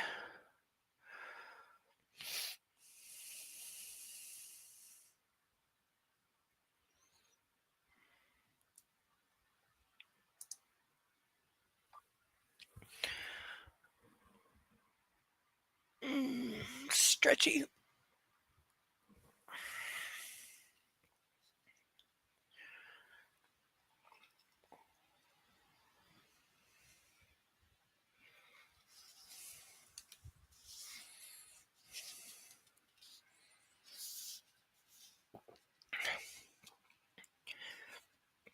Anna slumbers beside me, while above the tie from her robe is still attached to the bed spindles. I contemplate waking her and having my wicked way with her a third time, marveling that I still want more. Will I ever have enough of Anastasia Steele? But she needs to sleep. Tomorrow we go sailing, just the two of us and the Grace. She'll need her energy to help me on board. We'll be away from everyone for 3 whole days, enjoying our own July 4th celebration. My hope is I can finally relax, at least for a few days. When is he not relaxed? Like, I'm sorry, this is bullshit. My mind drifts to my dad and his surprising apology, to menus and party favors, to the crash and the unknown saboteur. I hope Reynolds and Ryan are outside. They're keeping watch. Anna's safe. We're safe. She's not the one who's the target. Oh, end of chapter. Apparently, this is where I missed the end of chapter.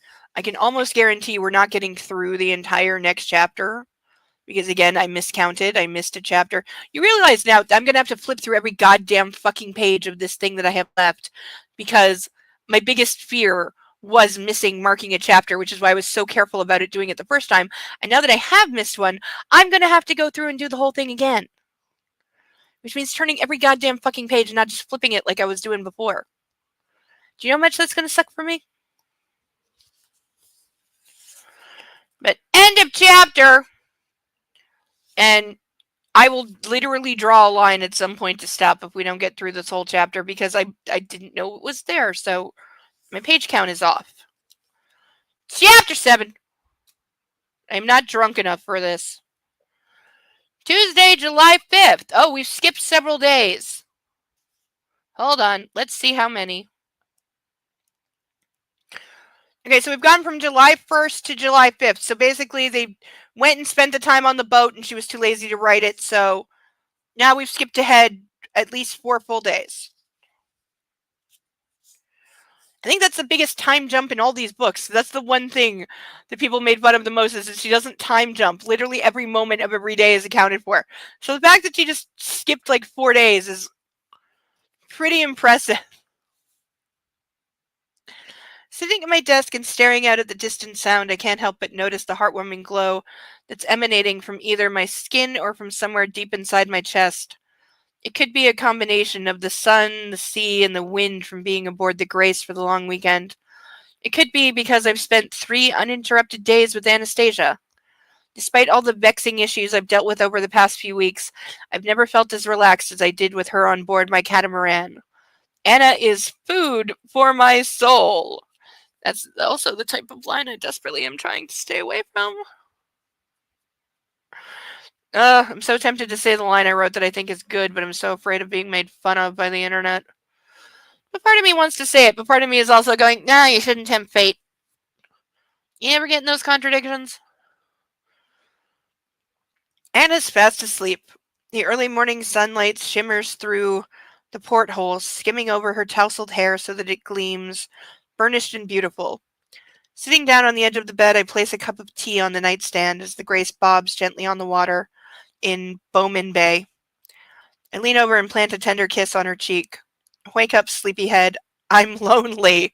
Okay, seriously, if you're waking me in the middle of the night because you're lonely or you're just horny, I'm going to throw you overboard.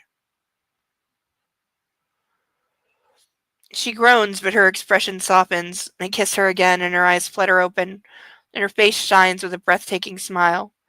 Reaching up, she caresses my cheek. Good morning, husband-to-be. Good morning, wife-to-be. I made you tea.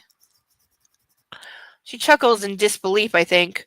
You dear man, she says. This belongs on the list of firsts.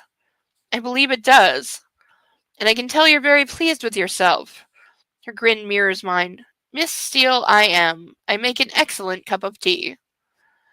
She sits up and to my disappointment pulls up the covers to conceal her naked breasts. She can't seem to stop grinning. I'm so impressed. It's such a complicated process. He's going to expect a blowjob for bringing her a cup of tea, I swear to God. Indeed it is, I reply. I had to boil water and everything. And dip the tea bag. Mr. Gray, you're so competent. I laugh and narrow my eyes. Are you belittling my tea-making skills? She gasps in mock horror and clutches imaginary pearls. I wouldn't dare, she says, and reaches over, takes the cup. Just checking. A knock on my office door brings me back to the now. Andrea pops her head in around the door. Mr. Gray, your tailor is here. Oh, great. Show him in. I need a new suit for the wedding. Okay, I'm sorry. They've been planning this wedding for 2 weeks and he hasn't ordered his wedding clothes yet? This is grounds for divorce, people. And seriously, you're just wearing a normal suit to your wedding? I'm sorry, no, you're not if it's my wedding. You're wearing a tux. With tails. Top hat is optional, we can talk. But you're wearing a tux.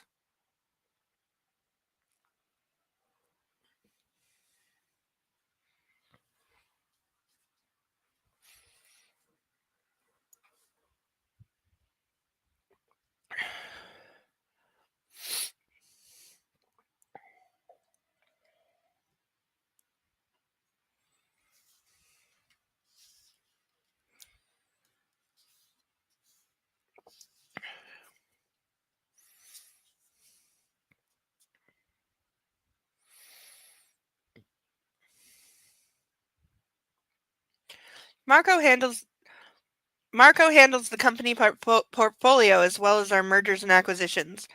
This morning he's taking the senior team through GEH's latest acquisitions to our shareholdings. We now own 25% of Blue Sea Tech, 34% of 15 Gen 4, and 66% of Lincoln Timber. I've been listening with half an ear, but my attention is momentarily piqued by that last piece of news. This is a long-term project of mine, and I'm pleased we'll now own a majority stake in Lincoln Timber, though it's only one of our shell companies. Link must need the money. Interesting. This is also Elena's former husband that he's talking about. So why is he buying the company of her former husband? Like, if he was doing it to help her have personal revenge, then I get it, but he cut ties with her. So why is he still interested in buying her ex-husband's company? Revenge is a dish. Enough, Gray, concentrate. Okay, she is the one with reason for revenge on him, not him.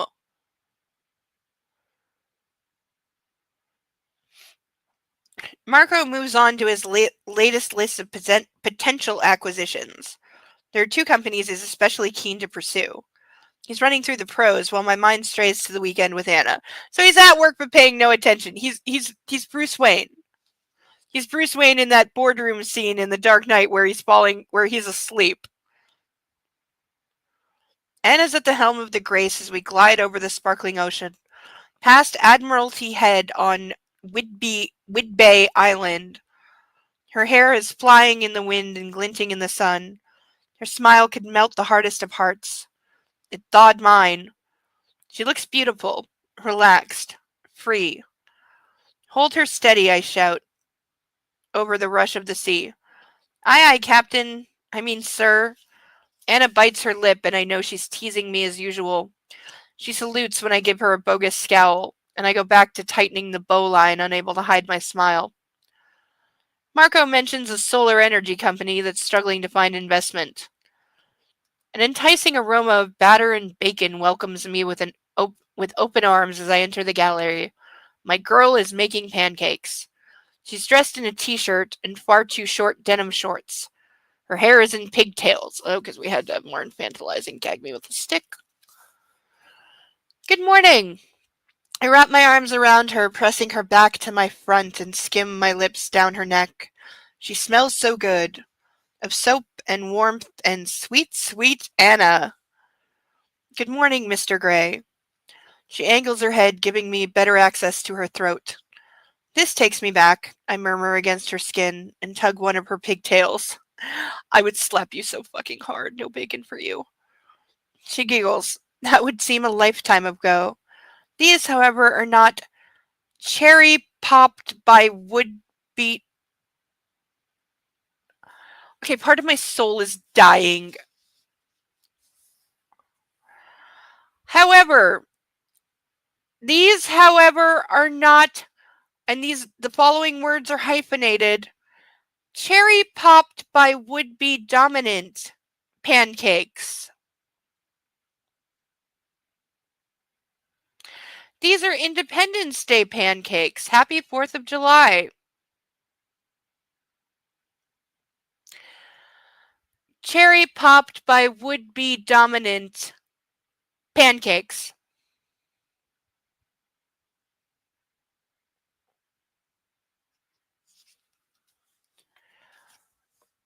Excuse me while I murder everything. You know, I was talking to a friend earlier tonight. You know what he said? You know what he said? Because I said you should be proud of me, and he didn't know what I was referring to. And so, as a not-so joke, because he knows me very well, said, you got through the day without murdering anyone? To which I said yes, but I also have a reason you should be proud of me.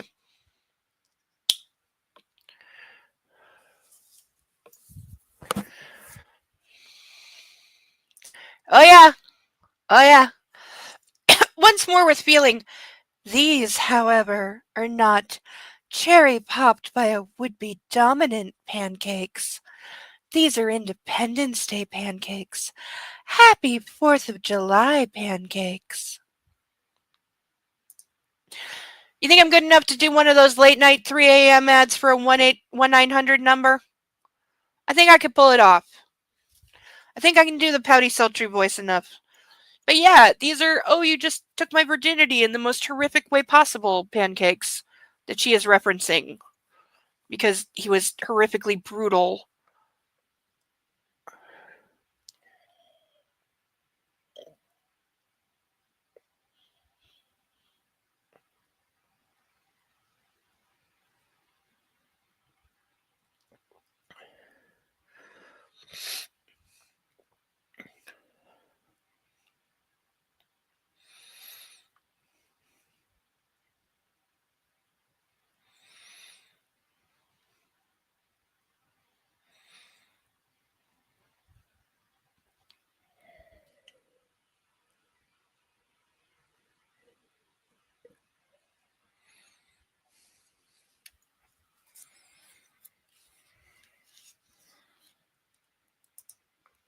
Oh yeah.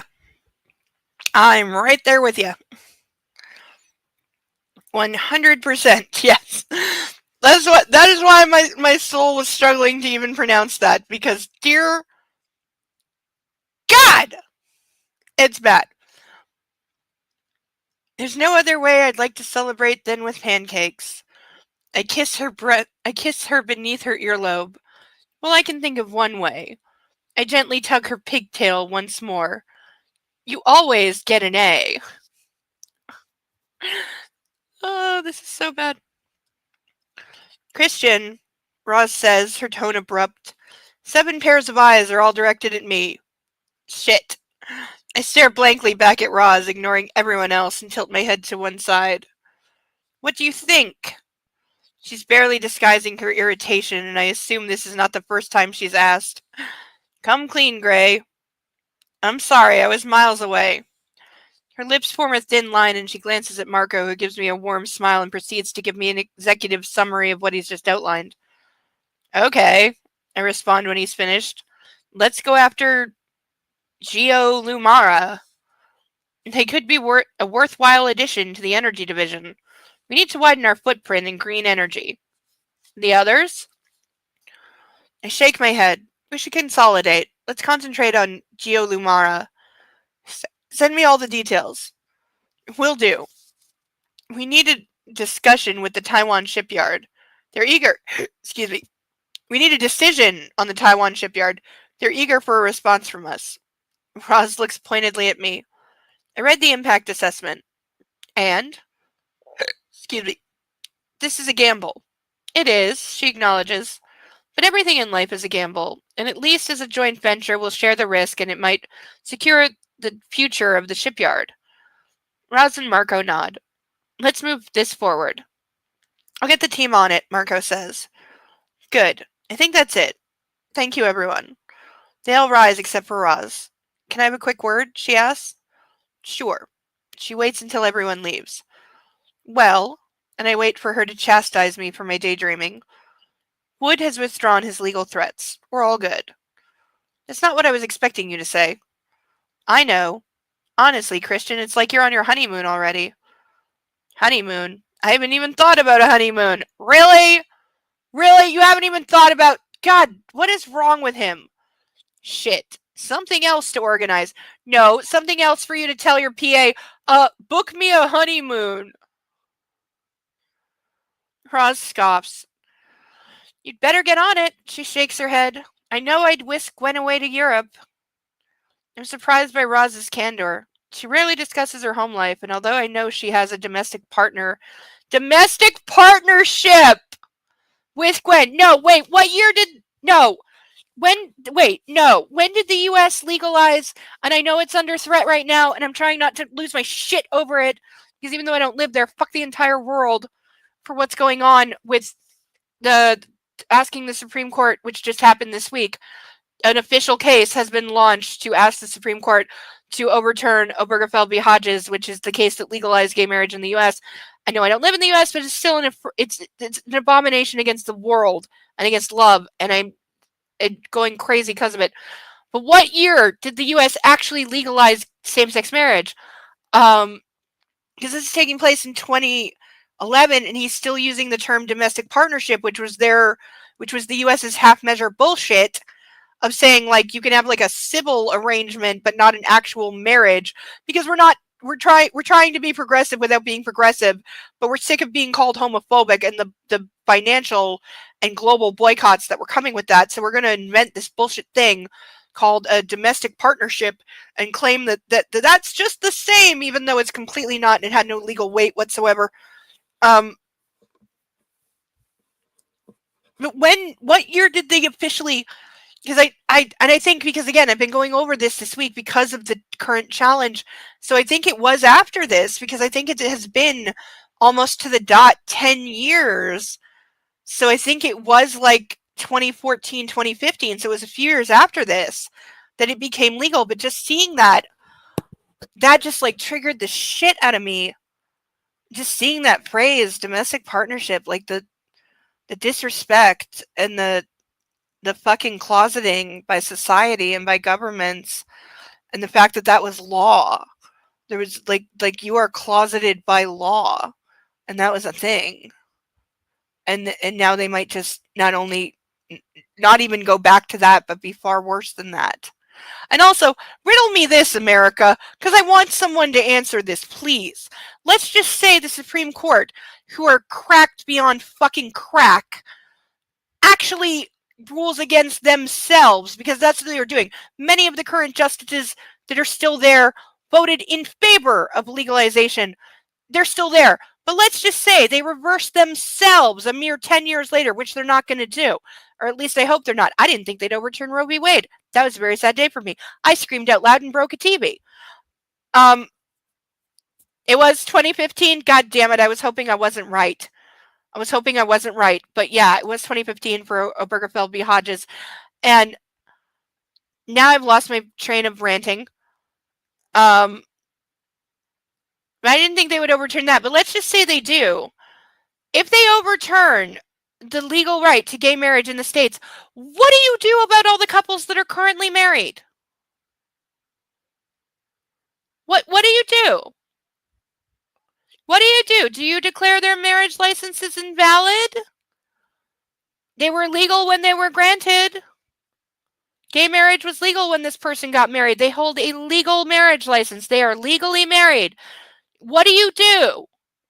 Do you say that only from this day forward, no more gay marriages can take place, but the ones that exist are still legally binding, the same as a straight marriage? Is that what you do? Or do you go full Gilead, which is what they did? And we see this in an episode. There is an episode where this happens, where a gay couple that is trying to flee the country, and they're trying to bring the wife on somebody else's passport saying, she's my wife, she can travel with me. And they hand over their marriage license, and the would-be like stand-in for ICE agent guy looks at it and just goes, this legal document's no longer recognized, and literally just throws it away. So yeah, in Handmaid's Tale, in The Rise of Gilead, they did overturn same-sex marriage and basically just said, well, your marriage is invalidated. It was a mistake. You never should have been legally married, so we've retroactively rescinded your marriage license. What are you going to do? Like, seriously, what are you going to do? Because if they did overturn it, they would have to address that. If they left that up to the states, dear God, and they probably would too. They probably would say, oh yeah, we're gonna just fuck everything up, but we're gonna duck out of taking any responsibility or cleaning up our own mess. No, we're just gonna say gay marriage is no longer legal. Every state can go fight it out for whether gay couples that are already married are still legally married or whether this is retroactive. Go fight it out amongst your 50 selves. Fuck.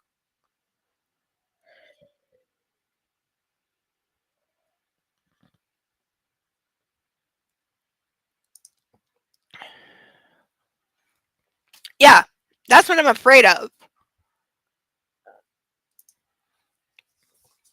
Because I'm sorry, but when America lets things fall to the states and every state gets to decide it, it just gets more fucked up. And it never comes out right, and you end up with really, really stupid laws on both sides. You end up with laws that are too forgiving and laws that are too harsh in equal measure. And rarely is there a reasonable middle ground of anything that actually makes goddamn sense. Rarely does that occur. It's usually extremes on both sides.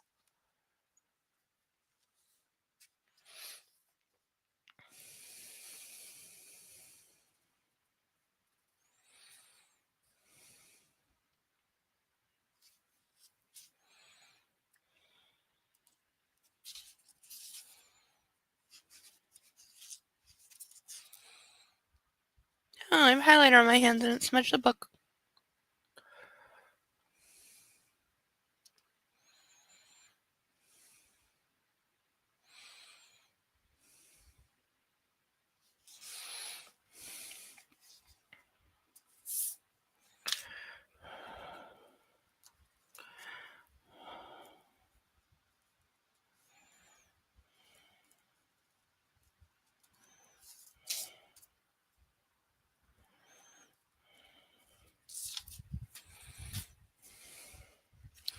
I miss my handcuffs right now. I desperately, desperately, desperately would like to be in handcuffs right now because it would make reading this so much easier.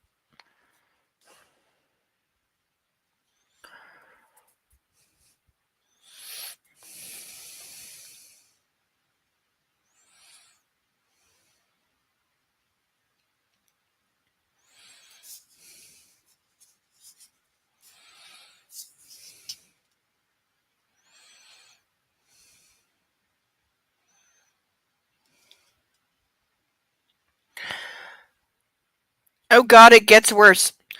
Frequent attempts to legalize gay marriage in Washington have been thwarted.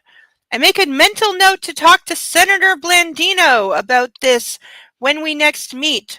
Surely she can apply some pressure to the governor and help push this agenda? E.L. James can suck a dick so fucking hard. I point out this was published in, I want to say 2014, but I'm checking to be sure.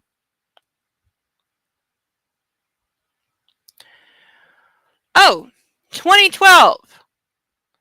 Okay, so gay marriage was still a few years off and not a certainty when this was published, whereas 2014 it was a certainty. It was just a question of when. But yeah, suddenly he's a supporter of gay rights. Are you kidding me?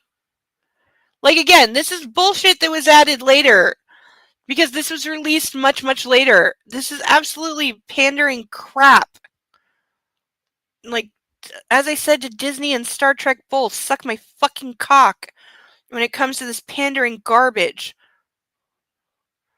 Like, I will never forgive Star Trek for the bullshit they pulled with Discovery and their fake campaign saying we're gonna have a lesbian captain. Michelle Yeoh is supposed to be the lesbian captain. They promoted it for months, and then full bait and switch, she's gone by the end of the first episode, and we have Captain Straight White American Male, who might as well be Jonathan Archer. He's the fucking same. And that's why I never watched another episode of that series, nor will I ever. Though I still have the review that I was writing in real time. I was typing it out in real time as I was watching the pilot, the premiere episode, and losing the will to live.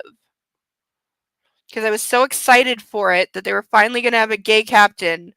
They were finally going to have gay people in Star Trek. And no, it was total bullshit and lies for months. And it just absolutely broke my soul, let alone on Star Trek, something that I worshipped since I was a child.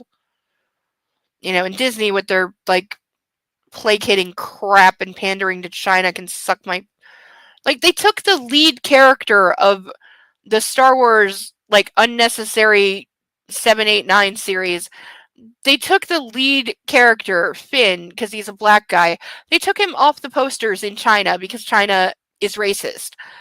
Like, what the actual fuck?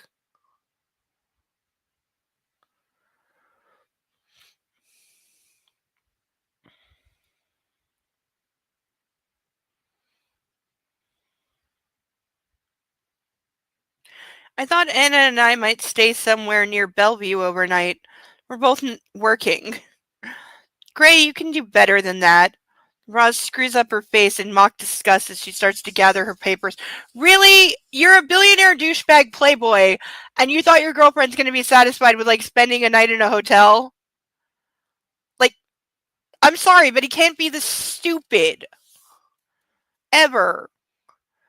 I laugh. Yes, I can, and what's more, we'll have fun figuring out what to do. Europe, you say? Anna's always wanted to see Europe. England, especially. Rosa's lips twitch into a benevolent smile as she stands. Good luck with that.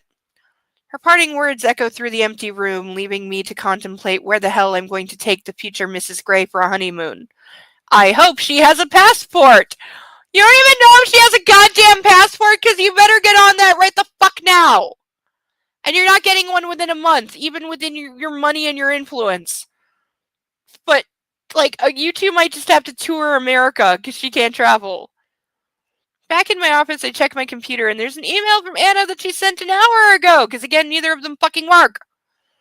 From her, subject, gibbering and jabbing, bowlines and halyards? Whatever the fuck, some boating thing, I don't care. My darling Mr. Gray, what a spectacular weekend. The best 4th of July ever. Thank you. I'm also giving you advance notice that I will be staying at my apartment with Kate on Friday.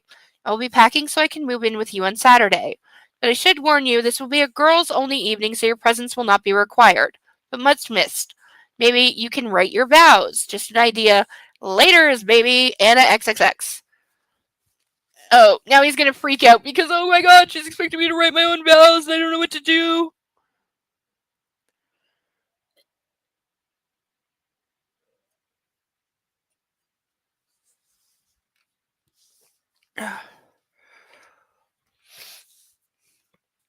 Him to her, abandoning ship. My darling fiancé, thank you for the most relaxed 4th of July I've ever experienced. I will miss you on Friday, but will help you move in on Saturday. You make my dreams come true. I would consider my vows and maybe write a few. I did not mean that to rhyme. Christian Grey. P.S. Do you possess a passport? Anastasia Steele, citizen of the U.S. to Christian Grey. Dear poet, I'd stick to high finance if I were you, though I'm glad your dreams doth come true. I'm thrilled and honored to report I do possess a new passport. Now you have me thinking, why are we off some place to fly? I'd love to travel the world with you, not as one, but as two. Curious of Seattle, and not a poet, as you can tell. That actually was not half bad for being terrible. My wife is a dreadful poet. Grinning at her response, I grabbed my gym bag and headed out of the office down to the basement to face Bastille. So he doesn't even answer her. Fresh from the gym, well, there went that. I finished my chicken salad sandwich. Sorry, but anything chicken salad, tuna salad, egg salad in a sandwich just makes me gag. It's not food, it's disgusting. At my desk and pick up the phone. It's time to call Elliot. I've been putting this off because I know he'll give me shit. He's your brother, and I have a doggy. Come here. We're not playing this game, Bo. You paw my leg to say come up. You need to come up. There's no laying down and go rub my belly. You need to stop this. He's just being a sucky little baby because he's doing his mummy I want to go to bed thing and doesn't understand mommy can't go to bed right now. So he's being a brat. So don't think I'm being mean to the puppy. And here he goes. Yep. Are you ready now? Okay, come on. See, he knows. You just need to be reminded that mommy's not going to get on the floor with him and on his pillow and rub his belly like he wants. And I know you want me to go to bed so you can snuggle under my boobs because he sticks his head right under my boobs and snuggles into my stomach and then he wants belly rubs. See, yeah, he's yawning. He's a sleepy puppy. That's what this is. He's a sleepy puppy and he's going, Mommy, I would like to go to bed where you cuddle me with both arms and wrap your arms around me and snuggle me and wrap me in a blanket and rub my belly. And I'm the center of the universe. And I'm really loved and cuddled and I really like that. And I would like to go and do that now. So can we go and do that now? So can we do that now, Mommy? Because I'm being really cuddly.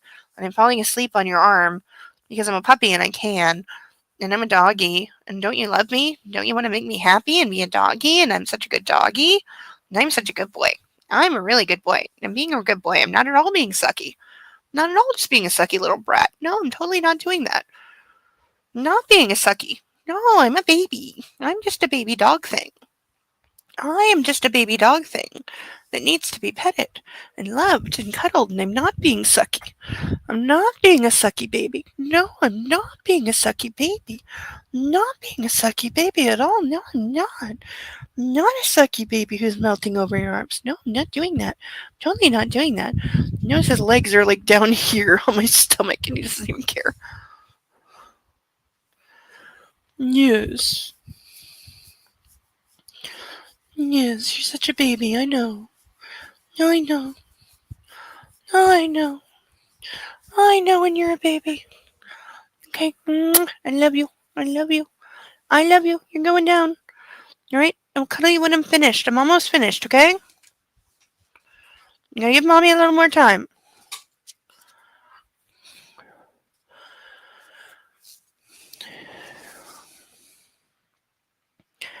Hotshot, what gives? Hello, Elliot. How are you? He laughs. Jesus, man, you sound bored as fuck. Why is this so difficult? I'm not bored, I'm working. I'm taking some time out to talk to you. Now you sound pissed. Ugh. Dog hair. I am. Something I said? He cackles over the line and I'm tempted to hang up and try again later. I take a deep breath. I need to ask you something. About the new house? No. Game on, Gray. Ask him. Spit it out, man, he says when I don't respond. This is like waiting for concrete to cure. Will you be my best man? There. It's done. There's a deafening silence on the other end of the phone, save for his quick gasp. Shit. Is he going to say no? Elliot? Sure, he says with uncharacteristic brevity, and there's a dog on my leg. I'd be honored. He sounds stunned. Why? Surely he knew this was coming. Good. Thank you. My relief is clear. Okay, what? What? You are taking annoying to new heights. You're not being an emotional support doggy. You're just being a love me doggy. I know the difference. You're just being a sucky baby. I know you're tired. This is like a toddler when they're overtired and so they're just begging for mommy's attention repeatedly, but you're trying to put them in bed down for a nap and they just will not lay down and they keep just talking or getting up or like making an excuse for you to get them a glass of water. Yeah, this is what he's doing right now. Okay, Bo, I love you very much. You're a very good doggy. Lay down. Good listening. Good boy. Go to sleep.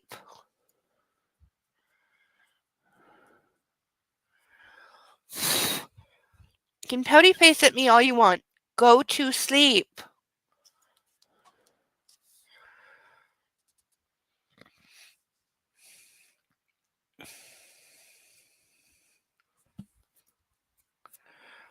Ugh.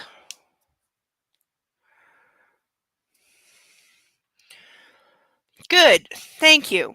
My relief is clear in my voice. He laughs, and I know my brother has recovered his dickwad humor. Of course, this means I get to organize your goddamn bachelor party. He whoops like a deranged gorilla. There's a choice of words. Bachelor party? He's got to be kidding. Whatever, Elliot. An idea pops into my head. Come over Friday. We can shoot some pool. Anna's spending the evening with Kate. Yeah, I heard. Sure thing. We can talk strippers. And where we'll leave you handcuffed at the end of a drunken night. I would love it if they did that to him. Preferably at the top of the Space Needle, naked. They are in Seattle. Like, come on. That would be a good one.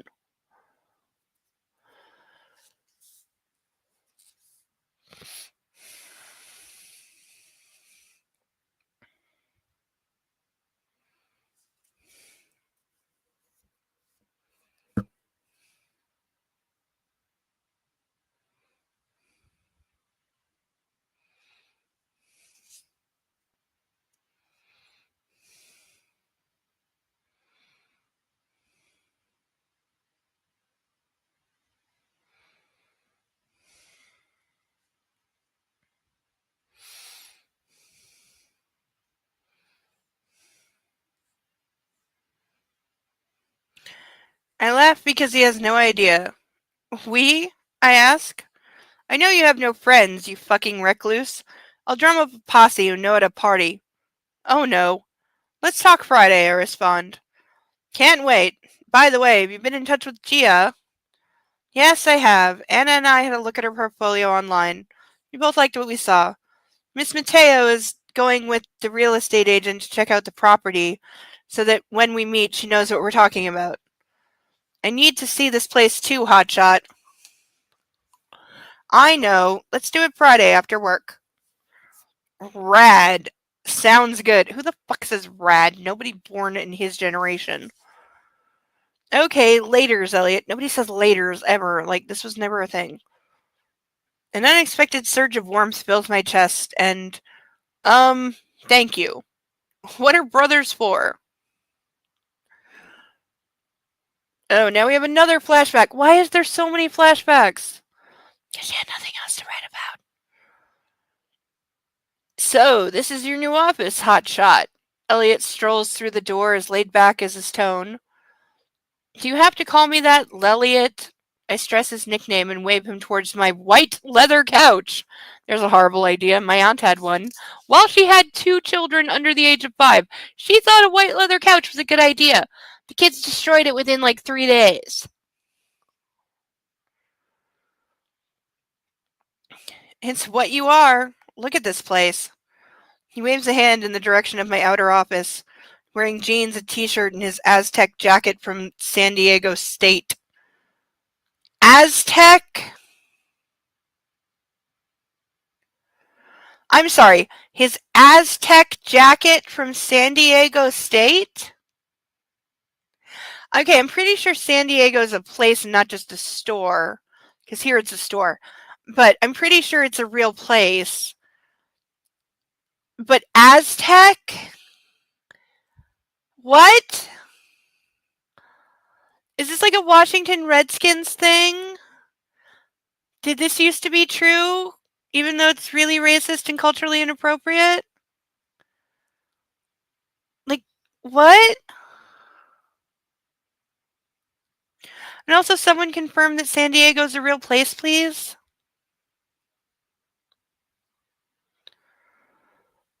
He looks like the proverbial fish out of water here. I sit down opposite him and notice that his knee is bouncing to a crazy beat and he's avoiding eye contact. What the hell? He's nervous. I don't think I've ever seen him this way. What is it, I ask. He shuffles in his seat and presses his hands together. I want to start my own construction company. He blurts out the words in a rush. Ah, you're looking for investment. His vibrant blue eyes finally meet mine. Yes, he says with a steeliness that surprises me. How much do you need? About 100K. I smirk at the irony. That's what I started my business with. It's yours. Elliot balks. You're not going to ask for a business plan? A pitch? Okay, this is all of the retconning in the entire goddamn world because Elliot is his older brother. Older. And it was well established, again, in the first books, and there's a dog on my leg, that his brother had graduated college and made his own company before Christian Grey ever got started.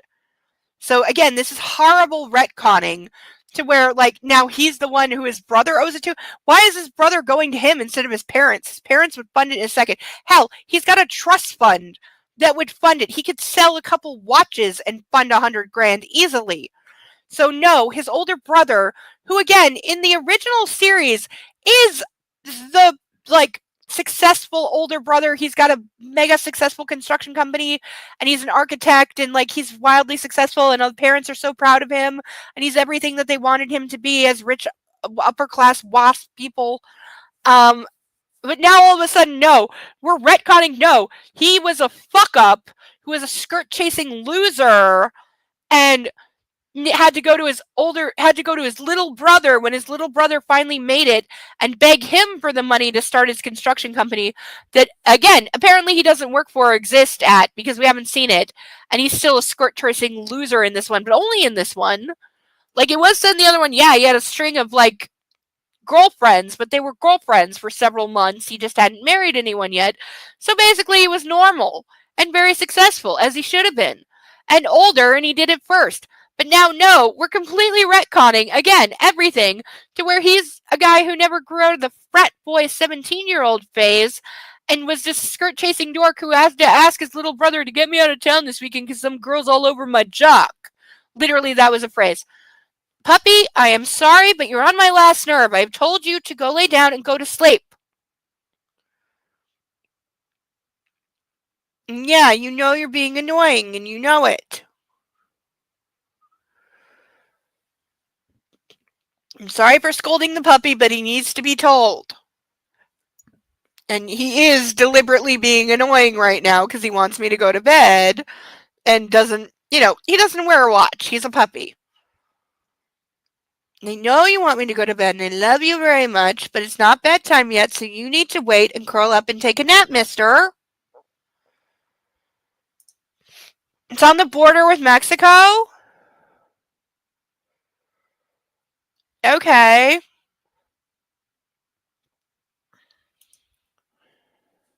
Well, at least it's real.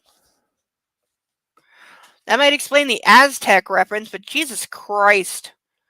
It says his Aztec jacket, which I assume means it has some kind of, like, school logo or something.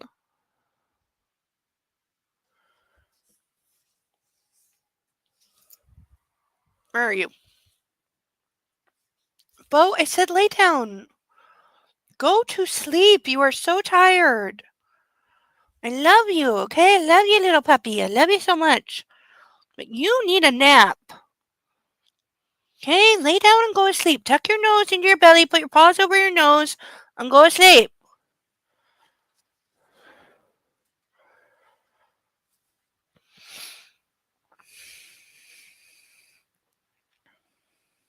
Yeah, but does San Diego State, also, why is his brother going to a state school? They have money.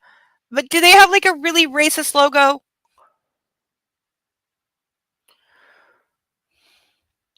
No, you may be an utter fucking asshole sometimes, but you work hard. I see that. You're passionate about what you do. This is your dream, and I believe in it too. We should all be striving for sustainable living. Besides, you're my brother, and what are brothers for?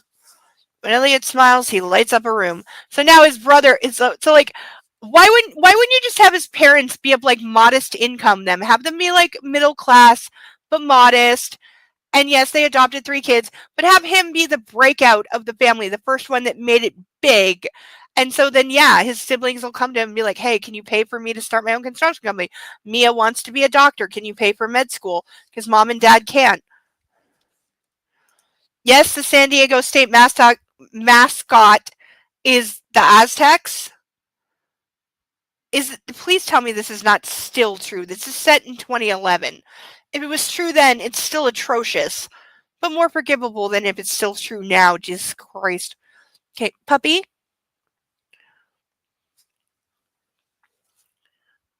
lay down and go to sleep.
Wait, it's the team name? So if you go to San Diego State and you play football, you are an Aztec? Jesus! Like, kill it with fire.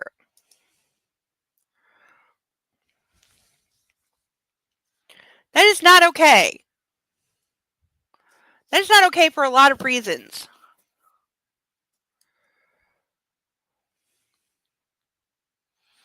Feeling uncomfortable at the sudden swell of my feelings for my brother, I dial Welch's number for an update on his investigation. I'm looking for a place to land because we got about 17 minutes left before I am legally at the cutoff point. Oh, wait, there's an end of a chapter coming up. Oh, that's right, because I miscounted. Fuck. We're actually not that far off page count, seriously. Hold on, let me flip ahead a little just to see. Yeah, the next one's huge, though. That's the fucking problem. None of these chapters are weighted properly, and so the next one's way too long. We'll get where we get, and I'll find a place to stop. Night shrouds my study at Escala. I've been poring over the documents Marcus sent me regarding Geolumara.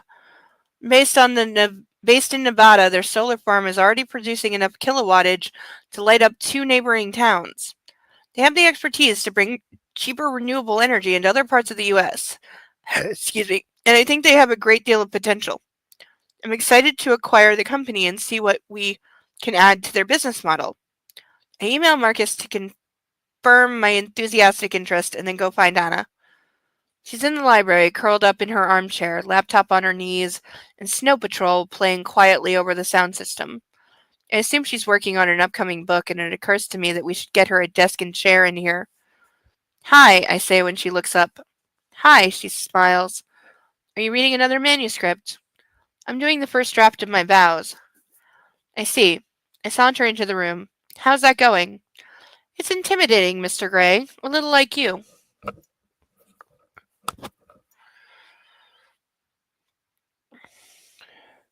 Intimidating, moi.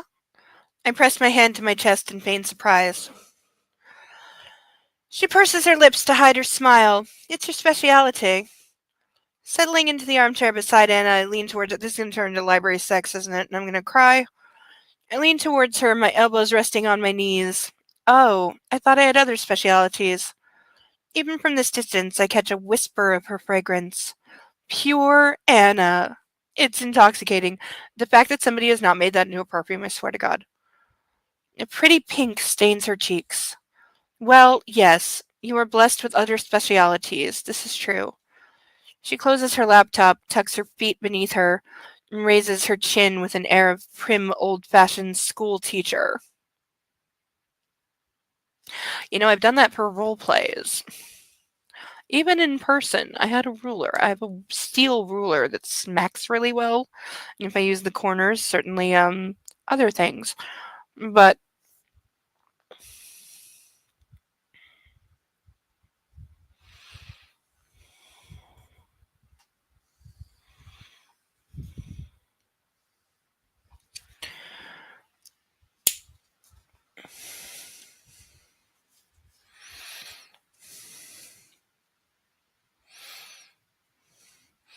I laugh. I know better. Anna has an inner freak. Okay, the fact that you are supposed to be promoting a healthy sexual lifestyle and BDSM, and yet you're referring to it as being a freak, is like you're working against yourself. You are not a freak if you like BDSM or any other fetish.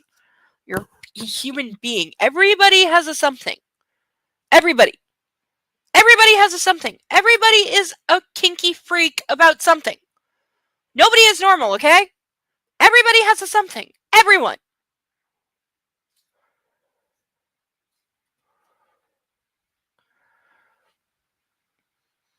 As long as you promise to love, honor, and obey, I'm sure your vows will be perfect. Here we go.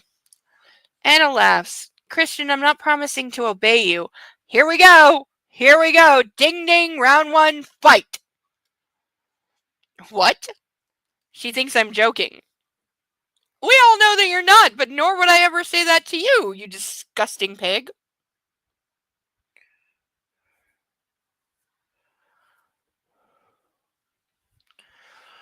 No way, she says simply. What do you mean you're not going to obey? My stomach feels like it's dropped 20 feet. How stupid is he? Really? Really? Like, I'm serious. This is dumb. This has been your core conflict since you met. That she will not sign your idiot subcontract that's not real.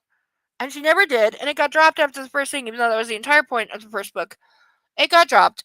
And then now you want her to promise to obey. I had this conversation in an actual church once that I was part of once and dating somebody there.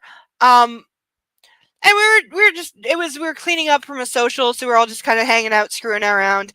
And I was dancing to some music, and we were talking about weddings because there had been a couple. It was like wedding season. And we'd hosted a couple, so we were talking about weddings. And I was like still young and said to the person who was kind of my stand-in dad at the time, or would have been if that relationship had gone on, he would have been the guy to walk me down the aisles had there ever been an aisle. I swear to God, what the hell is going on with like this black shit in my eye and it's driving me crazy.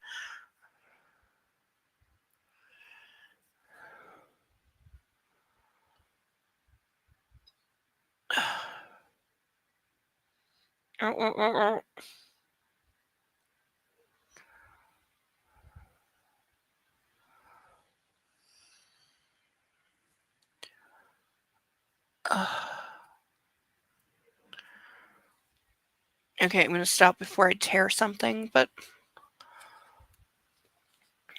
seriously, okay, I'm stopping before I tear something. Just done it before. We were screwing around and we were talking about wedding vows, and I said, like, you know, because there's a couple different versions. There's love, honor, cherish is one. Love, honor, and obey, like love, honor, and keep. You know, there's all kinds of different versions. But in our church, we generally use the love, honor, and obey. And I said to the person at the time that, you know, when I get married, there's one thing I'm not going to say. And without blinking, he said, it's obey, isn't it? And I was like, yep. And he may have been making fun of me. I think he was. But I was being 100% serious because no way in hell am I promising to obey anybody. Like, I am your wife, not your cow.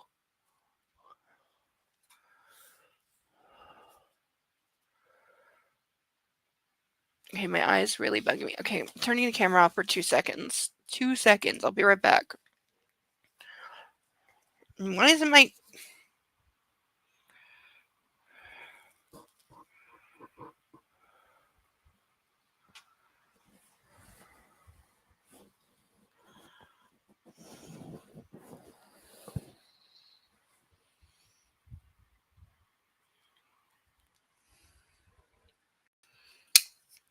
Okay, I think I got it. But also, ow! Okay, ow a lot.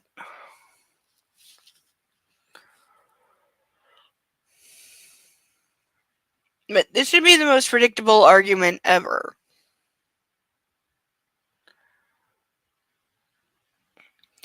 I meant my comment to be an amusing quip, but I'm thrown by her response.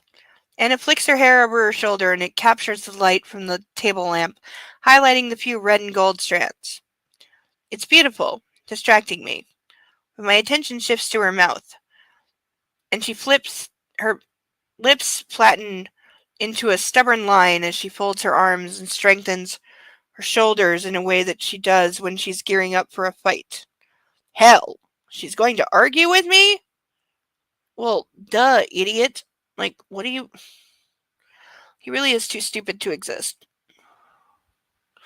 Like, I'm sorry, you can't have it both ways. You can't tell me he runs billion-dollar international company, but he's this retarded about everything else.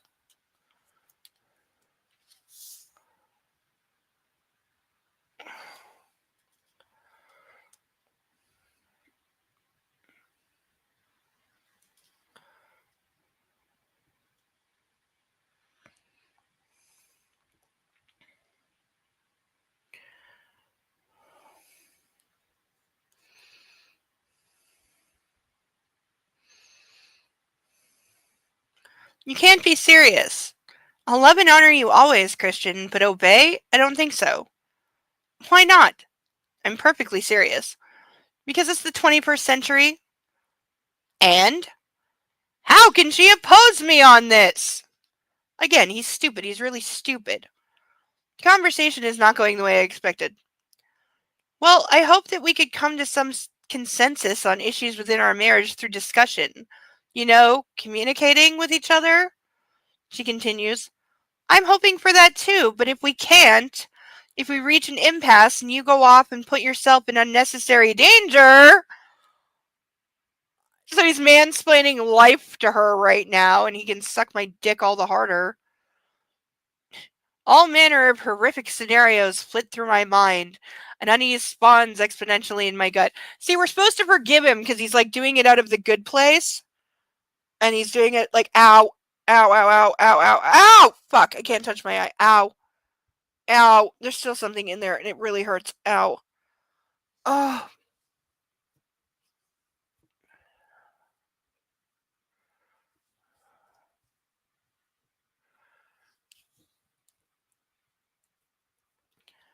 Okay, but he's still like wanting her.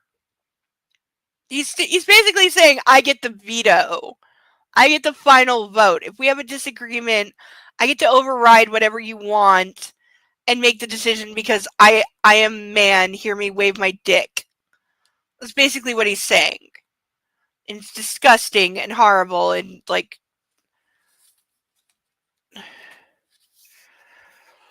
He's basically saying, by marrying me, you are giving me the ultimate dom possession over you, and I own you and control you, and you are my property, and what I say goes. So basically, I get my way all the time, no matter what, because you're wearing my ring and you promise to obey me. That's how he would take it. He would take it literally to the nth degree, and we know that. We 100% know that. Ow. Oh, what the hell? What the hell? What the hell? Ow. Okay, we have like 5 minutes left, and then I'm sorry, but I'm ending early and we're not getting to the end of the page. Oh, actually, we will. Okay, I missed 2 chapters. How did I miss 2 chapters? Okay, so we're getting to the end of this chapter. We're getting 1 extra chapter. We're getting to the end of chapter 8, and then I need to move all my bookmarkers. God damn it. God fucking damn it, this is gonna take me all fucking night, and I'm obsessive, so I'm not gonna be able to sleep till it's done. But we'll get to the end of this chapter, and then I'm calling an end to the night because my eye is really hurting me, and there's something in it, and I need to go wash it out, and it really, really hurts.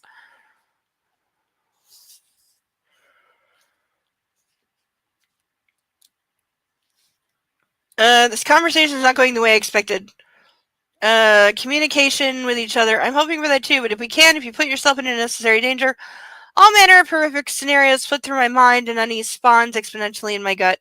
Her face softens as she relaxes, her eyes glowing with understanding. Christian, you always think the worst. You worry too much. She's correct on both these points. Like, he needs to be on anxiety meds, I swear to God. She reaches out to stroke my face, her fingers soft and gentle against my skin. Anna, I need this, I whisper. Don't give in, girl. Don't give in. It'll rule the rest of your life. You'll be on your knees while he slits your throat slowly. With a heavy sigh, she withdraws her hand and stares at me as if she's trying to convey a message via telepathy. Christian, I'm not religious, but our wedding vows will be sacred, and I'm not prepared to make a vow I might break. Girl, you shouldn't obey your husband in all things, okay? That's what stupid skanks do. Her response is a gut punch, echoing Carrick's words when he lectured me about Elena. We're talking about the sanctity of marriage, and if you have no respect for that, then you have no business being married. No! No! No! You do not get to take his father blaming a 15-year-old for being effectively raped by a 45-year-old bored housewife, saying that he violated the sanctity of marriage because she was married, which is equivalent to the military approach to, like, command rape effectively and how they deal with that and that bullshit. You do not get to take that and now say that, like, this father was right because he's not respecting the sanctity of marriage, or she's not, because I think it's pointing the finger at her, or saying that she's not because she doesn't promise to obey. And again, this is the religious spillover. This is the religious garbage. This is the absolute religious garbage that has filtered down and filtered down and filtered down, but she knows who her market is, and this is her market, and this is what they want to hear. That the wife is chattel, and that's how it is, and that's how it should be. And she should just expect that. I stare at her as my anxiety boils over into frustration. Anastasia, be reasonable! Really? Really, you fucking douchebag? Be reasonable and promise to obey me and everything, and that I have final say and full control over your body, mind, and soul, because I am a man. Hear me shake my dick. Yeah, suck mine. She shakes her head. Christian, you be reasonable. You know you have a tendency to overreact. The answer is no. Me? Overreact? I glare at her, and for the first time in a long while, I don't know what to say. You're just tense about the wedding, she says gently. We both are. I'm a hell of a lot more than tense knowing you're not willing to obey. Okay, again, this has been the central conflict since they met. That she will not sign a subby contract promising to obey his every whim and let him beat the shit out of her whenever he wants. That has been their entire fight. And now it's coming back up at the 11th and a half hour. It's 2 minutes to midnight. And now it's supposed to come back up. Because basically all he's done is taken his ridiculous contract from the first book and translate it into a marriage contract. Because that's the ultimate I own you. That is, you are legally my possession. You are chattel, woman. You are my thing that I will keep chained to the stove, naked and pregnant. And, like, that is what he wants. That's what he expects. He thinks marriage is basically just the ultimate, like, submissive contract. That's what he thinks. And that's what he expected. And the dog is doing the thing on my leg, but he's right this time because my voice is doing the thing, so the dog is right. Yes, I know you're right, and you're very brave to come back and do your job. I know. Mommy will cuddle you soon. After I rinse my eyes out because something's burning and really hurting me. But I got a page and a half left to go, so we're gonna go. And then we're gonna stop. And I'm gonna love on a puppy. And rinse my face. I love you. Yes, you're a good boy.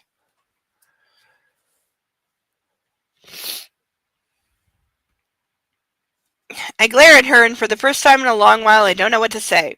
You're just tense about the wedding. We both are. I'm a hell of a lot more than tense. Anna, reconsider, please. I sweep my hand through my hair and stare into her big blue eyes. I see nothing except her determination and courage. She's not budging. Fuck. This is getting us nowhere, and the grasp on my temper is slipping. It's time to back away before I say something I regret. I get up and try one last attempt. Think about it. But for now, I have some work to finish. And before she can stop me, I leave the library and head back into the study, trying to think of some way to get her to see sense! Get her to see sense! Fuck you so hard, you epic douchebag loser! This is why she needs a prenup more than him, because he's the guy that if she ever left, he would cut her off and say if she doesn't want me, then she deserves to die penniless on the street. He would be that guy, even if they have a child. He would deny the child just to spite her. He's that douchebag, I promise you he is. Yes, Bo, you're being a very good boy. I love you. One of us has to be in charge, for fuck's sakes. No, you don't. I stomp over to my desk and slump into my chair, feeling blindsided by her attitude and resentful that I'm only now finding out that she won't obey. These are actual words. These are actual words. To hell with it. I'll have to make her see reason. Yeah, let me just beat the shit out of her until she agrees to obey me. How? Shit. I'm too wound up to think clearly. So I shelved my frustration and opened my computer to look through emails. The good news is I have my new sailplane will be arriving from Germany next week. It's being shipped to my hangar at the port of Ephrata? Ephrata. I allow myself a moment of excitement. A glider built for two. I want to run and tell Anna, but right now I'm mad at her. Damn. It's depressing. To cheer myself up, I reread the specs for the new aircraft, and when I've exhausted all there is to read, I get back to my financial reports. A tentative knock interrupts me. Come in. Anna pokes her head around the door. It's nearly midnight, she says with a winsome smile. She eases the door open and stands on the threshold, dressed in one of her satin nightgowns. She's gonna give him sex to appease him, right? Because that's all she knows how to fucking do. Oh, he's mad at me? I better jump on that cock so he doesn't throw me away. Even though I'm doing nothing wrong, but he's mad, so I better placate him with sex, because that's all I'm fucking good for, because I'm literally a fuck doll with no personality, and no ambitions, and no brains in my head at all. And Puppy is wanting up so badly. I knew you were a little baby. I got half a page left. Down. Oh no! Hello. I didn't mean to do that. I didn't do that. Nobody saw that. Lay down!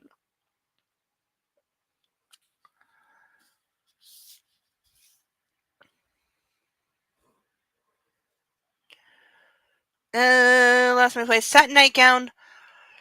The soft material caresses her body, molding itself to every curve and dip, leaving nothing to my imagination. My mouth dries and my body responds, hot and heavy with longing. When is he not hard? Jesus Christ. Are you coming to bed? She whispers. I ignore my arousal. I have a few more things to do. Okay. She smiles, and I half smile in return because I love her.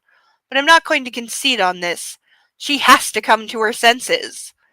Anna turns to leave, but gives me a quick, provocative look over her shoulder before closing the door and leaving. Once more, I'm on my own.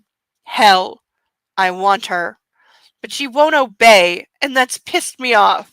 Big time. She hasn't obeyed you this whole time. That's been the entire fucking point.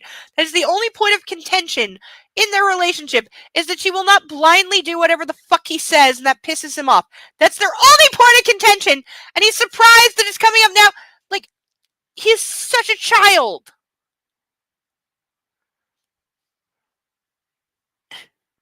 I turn back to the latest figures from Barney's division at GEH.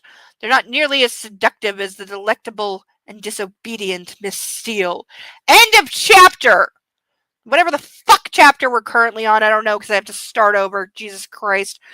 Save me from this fucking platitude shit. It's worse than the pain in my eye right now. I can't even see out of this eye right now, because there's something in it, and I've rubbed it too much, and I've scratched something. But she won't promise to obey me! make me literally have control over her, because that's how that's supposed to work. And again, they're not religious. He's not a Mormon. He's not a fundamental Christian. He's not Amish, where on a religious basis this would apply that yes, getting married is ownership over the wife. That is not how this is. Like, they don't have that bullshit. They're normal secular people. So why would he ever? Except that, like, are you fucking kidding me? Ugh.